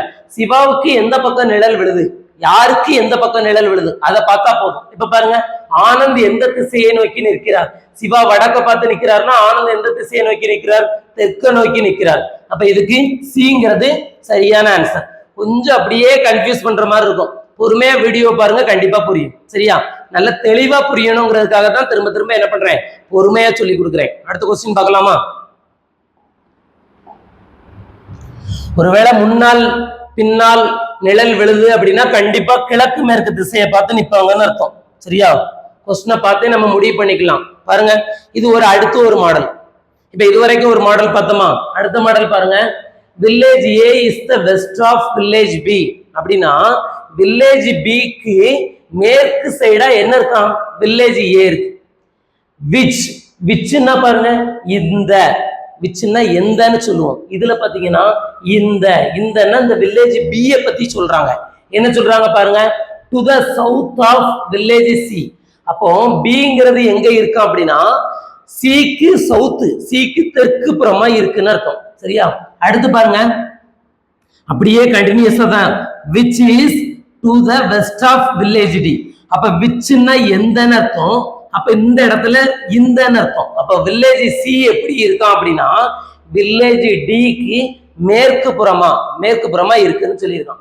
இன் what direction village A has to village D. அப்ப வில்லேஜ் டிக்கு வில்லேஜ் ஏ எங்க இருக்கு? இதுதான் கொஸ்டின். சரியா? இதை பார்க்கலாமா? இங்கிலீஷ் கொஸ்டின் சொல்லிட்டேன். தமிழ் கொஸ்டின் பாருங்களேன். பாத்தீங்கன்னா நமக்கு ஆர்ஆர்பி கொஸ்டின் முதற்கொண்டு என்ன கேட்க ஆரம்பிச்சிட்டான்னா தமிழ்ல கேட்க ஆரம்பிச்சிட்டான். சரியா? ஒரு சில நேரம் நமக்கு இங்கிலீஷ்ல சரியா தெரியலன்னா தமிழ் கொஸ்டினை நம்ம பார்த்துக்கலாம். இப்ப நம்ம அவன் சொன்ன மாதிரியே போடலாம் பாருங்க. ஏ கிராமம் பி கிராமத்திற்கு மேற்கே உள்ளது. அப்போ பி கிராமம்ங்கிறத நம்ம சூஸ் பண்ணா இதுக்கு மேற்கு திசை பாருங்க. எப்படி சார் எடுக்கிறது தெரியல அப்படின்னா இந்த இடத்துல ஒரு திசையை போட்ட வேண்டியதான். அப்ப இது என்னது? பி தானே. இதுக்கு மேற்கு பாருங்க, இது வடக்கு, இது தெற்கு, இது கிழக்கு. இதுக்கு மேற்கு எது? இது. யார் இருக்கா? ஏ இருக்காருன்னு சொல்லியாச்சு. அப்ப இங்க பி, இங்க ஏன்னு அர்த்தம். அடுத்து பாருங்க, இது சி கிராமத்திற்கு தெற்கே உள்ளது. நமக்கு இதுங்கிறது நமக்கு புரியல வச்சுக்கோங்களேன். நம்ம இங்கிலீஷ் கொஸ்டினை பார்த்துக்கணும். நம்ம சொன்னோம்ல லாஸ்டா பி கிராமத்தை பத்தி தான் பேசியிருந்தோம். அப்ப பி கிராமத்தை தான் சொல்றோம். அந்த இதுங்கிறது எது? பி கிராமம். பி கிராமம் எங்க இருக்கான்னா சி கிராமத்திற்கு தெற்கே உள்ளதான். இப்ப சி கிராமத்திற்கு தெற்கே அப்படின்னா பாருங்க, ஒருவேளை சி எங்க போடுறேன்னா சிக்கு வடக்க தானே இருக்கும் பி கிராமம். அப்ப சியை நான் இங்க போட்டேன்னா சி கிராமத்திற்கு எங்க இருக்கு? தெற்கே பி உள்ளது. ஏன்னா சிக்கு தெற்கே கீழே தானே, அப்போ பி இருக்குன்னு அர்த்தம். அடுத்து பாருங்க, இப்ப சியை தான் சொல்றான். இது டி கிராமத்திற்கு மேற்கே உள்ளதுன்னு சொல்றோம். அப்ப டி கிராமத்தை நம்ம இந்த இடத்துல போட்டாதான் டி கிராமத்திற்கு மேற்கே இதுன்னு வரும். சரி, எப்படி இன்னும் புரியல அப்படின்னா டிக்கு இப்படி போட்டுடலாம். இப்ப டிக்கு மேற்க பாருங்க, இதுதானே அவன் சொல்லியிருக்கான்ல, இது டி கிராமத்திற்கு மேற்கே உள்ளது. இப்ப டிக்கு மேற்கே இந்த இடம் இதுல இருக்குன்னு அர்த்தம். சரியா? டி இப்ப கொஸ்டின் கேட்டிருக்கான். இப்ப இங்கதான் இதோட பிக்ஸ்டு. ஏ கிராமம் இங்க இருக்கான், இங்க பி, இங்க சி, இங்க டி. சார் சம் டிஸ்டன்ஸ்ல வைக்கணுமானா வேண்டாம், சும்மா நமக்கு தெரிஞ்ச ஒரு சின்ன தூரத்துல வச்சா போதும். இப்ப பாருங்க, டி கிராமத்தை பொறுத்தவரை ஏ கிராமம் எந்த திசையில் உள்ளது? மாத்தி எடுத்துடக்கூடாது, மாத்தி எடுத்தா தப்பு. டிய பொறுத்த வரைக்கும் ஏ எங்க இருக்குன்னு கேட்டிருக்கான். சரியா? டிய பொறுத்த வரைக்கும் ஏ எங்க இருக்குன்னா எந்த திசையில இருக்குன்னு அர்த்தம். அப்ப டிக்கு நேரம் என்ன பண்ணிக்கணும்னா ஒரு பெரிய கோடை போட்டுருங்களேன். இப்ப நம்ம பார்த்துடலாம். இப்ப பாருங்க, நார்மலா டிய பொறுத்தவரை ஏ எங்க இருக்கு? கண்டிப்பா இதுக்கு இது மேற்கா, இது பாருங்க இது என்னது? தெற்கா. அப்போ தெற்குக்கும் மேற்குக்கும் இடையில தானே ஏ இருக்கு. ஏவும் அங்கதான் இருக்கு, பியும் அங்கதான் இருக்கு. அப்ப இது என்ன திசையில இருக்கு? டியை பொறுத்தவரை ஏ என்பது என்ன திசையில இருக்கு? தென்மேற்கு திசையில இருக்குன்னு அர்த்தம். சரியா? நிறைய பேர் தப்பு என்ன பண்ணுவாங்கன்னா ஏல இருந்து டிக்கு பார்ப்பாங்க. அப்படி பார்த்தா கொஸ்டின் தப்பு. சரியா? தென்மேற்குங்கிறது சரியான ஆன்சர். பாருங்க, தென்மேற்குன்னா என்னது? சவுத் வெஸ்ட்ங்கிறத. சரியா? புரிஞ்சிருக்கும் நினைக்கிறேன். அடுத்த சம் பார்க்கலாமா?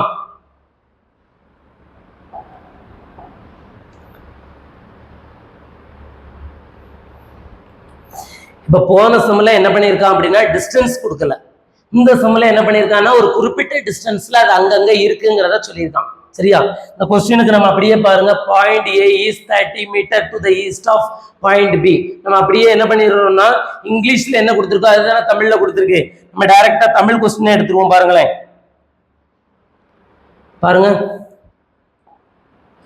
புள்ளி ஏ ஆனது பிக்கு கிழக்கே 30 மீட்டர் தொலைவில் உள்ளதாம். அப்ப பிங்கிற ஒரு பாயிண்ட நான் வச்சுட்டேன். சரியா? பிக்கு கிழக்கே எந்த திசை சார் தெரியல அப்படின்னா இந்த மாதிரி போட்டுக்கணும். சரியா? பிக்கு கிழக்கே இந்த பக்கம் தானே, பிக்கு மேற்கு எங்க? பிக்கு வடக்கே, பிக்கு தெற்கே. அப்ப பிக்கு கிழக்கே யார் இருக்கா? புள்ளி ஏ. எத்தனை மீட்டர் தொலைவு? 30 மீட்டர். நம்மளா ஒரு டிஸ்டன்ஸ் போட்டுக்கலாமா? ஒரு 30 மீட்டர். இந்த இடத்துல யார் இருக்கா? ஏ இருக்கான்னு வச்சுக்கலாம். சரியா? அடுத்து பாருங்க, புள்ளி சி ஆனது ஏக்கு தெற்கே 40 மீட்டர் தொலைவில் உள்ளதுன்னு சொல்லியிருக்கான். 43 மீட்டர் தொலைவில் உள்ளது. சி எங்க இருக்கான்னா ஏக்கு தெற்கே இருக்கான். அப்ப ஏங்கிறது இது. ஏக்கு தெற்கே எங்க? ஏக்கு தெற்கே எப்போதுமே கீழே தானே. நான் நிக்கிறேன்னா எனக்கு தெற்கே கீழே தானே. அப்ப ஏக்கு தெற்கே எத்தனை மீட்டர்? 43 மீட்டர். அப்ப நார்மலா 43ன்னா கொஞ்சம் இதை விட இதை லென்த்தா எடுத்துக்கலாம். சரியா? 43 தொலைவில் யார் இருக்கா? சி இருக்குன்னு இருக்கும். புரியுதா? அடுத்து பாருங்க, இப்படி வாசிக்கும் போது ஒரு பாயிண்ட விட்டுறக்கூடாது. விட்டுட்டா நமக்கு ஆன்சர் வராது. அடுத்து பாருங்க, புள்ளி சி ஆனது டிக்கு கிழக்கே 45 மீட்டர் தொலைவில் உள்ளது. அப்ப டிக்கு கிழக்கே யார் இருக்கா? புள்ளி சி ஆனது டிக்கு கிழக்கே 45 மீட்டர் தொலைவில் உள்ளதாம். சரியா? நார்மலா பாருங்க, சிங்கிறது எங்க இருக்குமா அப்படின்னா டிங்கிற பாயிண்ட்டுக்கு கிழக்கே இருக்கு. ஒருவேளை டிங்கிற பாயிண்ட நான் இங்க வச்சா மட்டும்தானே டிக்கு கிழக்கே சி இருக்குன்னு அர்த்தம். எத்தனை மீட்டர் தொலைவு பாருங்க? 45 மீட்டர். அப்ப இங்க இருந்து கரெக்டா பாருங்க, ஒரு 45 மீட்டரை எடுத்துட்டு நம்ம இதை டின்னு போட்டுக்கலாமா? அப்ப டிக்கு கிழக்கே எத்தனை மீட்டர் தொலைவில் இருக்கு? சிங்கிறது 45 மீட்டர் தொலைவில் உள்ளதுன்னு அர்த்தம். அடுத்து பாருங்க, புள்ளி ஈ ஆனது டிக்கு தெற்கில், டிங்கிற பாயிண்ட்டுக்கு தெற்கே, டிங்கிற பாயிண்ட்டுக்கு தெற்கேன்னா நம்ம என்ன பண்ணுவோம்? அப்படியே கீழே தானே வரும்.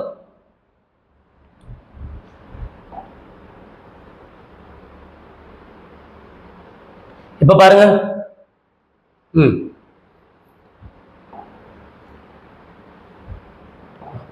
பாருங்க, டிக்கு சொல்றேன், புள்ளி ஈ ஆனது டிக்கு தெற்கில் 14 மீட்டர் தொலைவில் உள்ளது. அப்போ டிக்கு தெற்கன்னா எங்க? கீழே தானே. எத்தனை மீட்டர் தொலைவு? 14 மீட்டர். யார் இருக்கா? ஈங்கிறது போட்டாச்சா? சரியா? அடுத்து பாருங்க, புள்ளி எஃப் ஆனது ஈ புள்ளியின் கிழக்கே 35 மீட்டர் தொலைவில் உள்ளது. அப்ப ஈக்கு கிழக்கே, கிழக்கேன்னா எங்க? அங்கதானே. அப்ப பாருங்க, ஈக்கு கிழக்கே எத்தனை மீட்டர் தொலைவு சொல்லியிருக்கான்? 35 மீட்டர் தொலைவுன்னு சொல்லியிருக்கான். நம்மளா ஒரு 35 மீட்டரை எடுத்துட்டு இந்த பாயிண்டை என்ன வச்சுக்கலாம்? எஃப்னு எடுத்துக்கலாம். சரியா? தொலைவில் உள்ளதுன்னு சொல்லிட்டான். அவ்வளவுதானே கொடுத்துருக்கான். எஃப்ஐ பொறுத்தவரை பி புள்ளி எந்த திசையில் உள்ளது? அதுதான் கொஸ்டின்ல கேட்டிருக்கான். அப்ப எஃப் பொறுத்த வரைக்கும் பிங்கிறது எங்க இருக்கு? இதுதான் கொஸ்டின்ல கேட்டிருக்கான். அப்படித்தானே? பாருங்க, எஃப்ஐ பொறுத்தவரை பி புள்ளி எந்த திசையில் உள்ளது? எஃப்ல இருந்து பார்க்கும்போது பி எந்த திசையில உள்ளது? இதுதான் கொஸ்டின்ல கேட்டிருக்கான். அதை மட்டும் நம்ம பார்த்துருவோமா? பாருங்க, எந்த திசையில உள்ளது பாருங்க. எஃப் பொறுத்தவரை பி புள்ளி எந்த திசையில இருக்கும்? நார்மலா எஃப் இந்த டைரக்ஷன் வச்சுக்கலாமா? பாருங்க, இது வடக்கா, இது மேற்கா. அப்போ இது மேற்கு, வடக்கு. வடக்குக்கும் மேற்குக்கும் இடையில தானே பி இருக்கு. அப்ப என்ன திசையில இருக்கு பாருங்க? வடமேற்கு திசையில இருக்குன்னு அர்த்தம். புரிஞ்சுதா? சரியா? அப்ப பாருங்க, நம்ம கொடுத்திருக்க அந்த டிஸ்டன்ஸை கொஞ்சம் கரெக்டா பார்த்து போட்டோம்னா தான் நமக்கு என்ன ஆகும்? ஆன்சர் கிடைக்கும். வடமேற்குங்கிறது என்னது பாருங்க? நார்த்து, வெஸ்ட்ங்கிறது சரியான ஆன்சர். சரியா? அடுத்த கொஸ்டின் பார்க்கலாமா?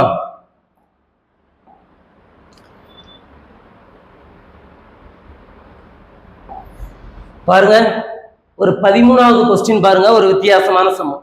ஒருவேளை கொஞ்சம் லைட்டா கொஞ்சம் டிஸ்ட் பண்ணி கேட்கலாம்னா இந்த மாதிரி ஒரு சம் கேட்கலாம்.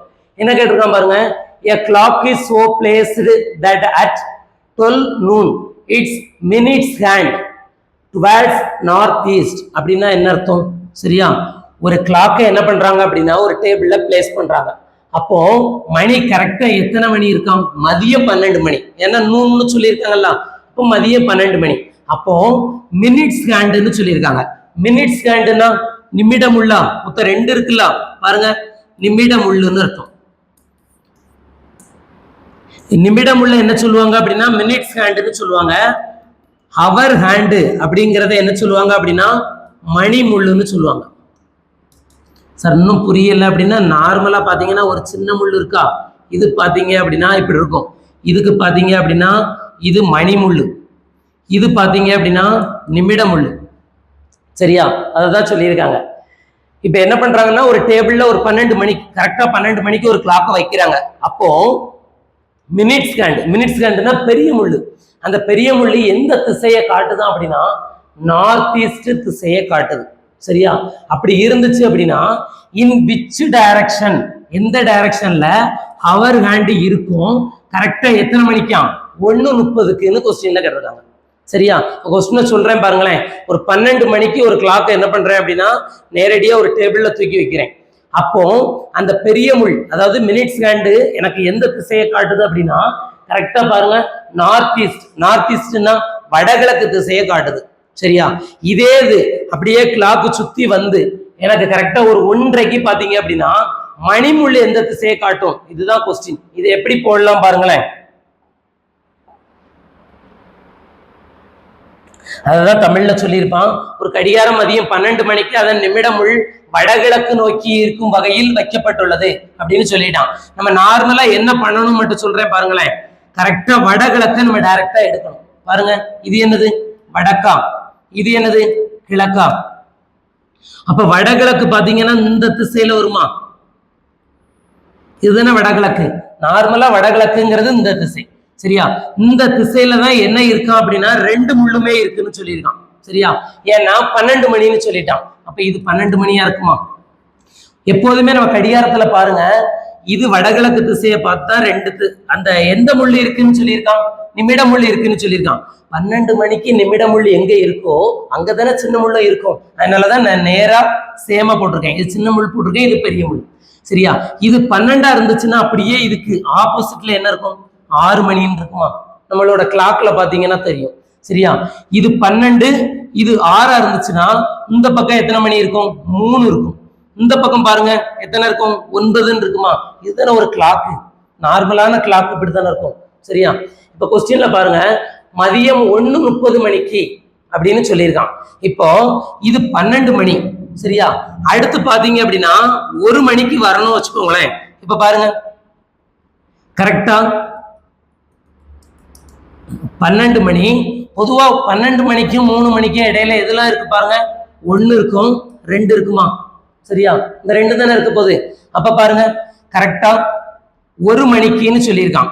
இப்ப நம்ம என்ன பண்ணிக்கலாம் அப்படின்னா, இந்த இடத்துல கரெக்டா 1 மணிக்கு என்ன பண்றான் அப்படின்னா 1:30 சொல்லியிருப்பான். அப்ப இந்த பாயிண்ட்டுக்கும் இது 1 மணி. கரெக்டா 1 மணி 30 வரும்போது கண்டிப்பா 6 நேரே பெரிய முள்ள இருந்தா தானே அதை 30 மினிட்ஸ்ன்னு சொல்லுவாங்க. சரியா? 6க்கு நேரா இருந்தாதான் என்ன சொல்லுவாங்கன்னா பெரிய முள்ள 30ன்னு சொல்லுவாங்க. சரியா? அப்ப இது நேரா இருக்குன்னு அர்த்தம். இந்த இடத்துல இருந்துச்சு அப்படின்னா இந்த திசை பாருங்க, இதுல சின்ன முள் இருக்கும், இதுல பெரிய முள் இருக்கும். அப்ப சின்ன முள் நமக்கு கொஸ்டின்ல சொல்லியிருப்பான், அதன் மணிமுள் எந்த நேரத்தை எந்த திசையை சுட்டி காட்டும்னா மணிமுள் பாருங்க கரெக்டா எந்த திசையை பார்த்திருக்கோம்? கிழக்க பார்த்திருக்கோம். கிழக்கு பாத்தீங்கன்னா ஈஸ்ட்னு அர்த்தம். சரியா? கொஸ்டின் புரிஞ்சுதா? மொத்தம் எத்தனை கொஸ்டின் நம்ம பார்த்திருக்கோம் அப்படின்னா கிட்டத்தட்ட ஒரு 13 கொஸ்டின் நம்ம என்ன பண்ணிருப்போம்னா பார்த்திருப்போம். இந்த 13 கொஸ்டினும் பாத்தீங்க அப்படின்னா நார்மலா டைரக்ஷன் அண்ட் டிஸ்டன்ஸ்க்கு ஒரு அடிப்படையான ஒரு சம்முன்னு அர்த்தம். சரியா? இந்த 13ஐயும் தெளிவா வீடியோவை ஸ்கிப் பண்ணாம பொறுமையா பார்த்துட்டு நம்மளோட வீடியோவோட டெஸ்கிரிப்ஷன்ல பாத்தீங்க அப்படின்னா நம்ம என்ன பண்ணிருக்கோம் அப்படின்னா ஒரு 10 கொஸ்டின் பிராக்டிஸ் கொஸ்டின் வச்சிருப்போம், வித் ஆன்சர் பேக் சைட்ல வச்சிருப்போம். சரியா? நீங்க ஆன்சரை ஃபர்ஸ்ட் பார்க்காம இந்த வீடியோவை பொறுமையா பார்த்துட்டு இந்த 10 கொஸ்டினே என்ன பண்ணுங்க அப்படின்னா சால்வ் பண்ணி பாருங்க. 10 கொஸ்டின்ல 10க்கு எத்தனை கொஸ்டின் நம்ம சரியா வருது அப்படிங்கிறத நீங்க என்ன பண்ணுங்க அப்படின்னா கமெண்ட் செக்ஷன்ல கமெண்ட் பண்ணுங்க. மேக்சிமம் நம்மளோட வீடியோவை லைக் பண்ணுங்க. இதோட கொஸ்டின் பாத்தீங்க அப்படின்னா நம்மளோட அதாவது விபுதர் ஐஏஎஸ் அகாடமிங்கிற டெலிகிராம் சேனல்லையும் நம்ம என்ன பண்ணியிருக்கோம், அதுலயும் போட்டிருக்கோம். அதையும் பார்த்து நல்லபடியா யூஸ் பண்ணிக்கோங்க.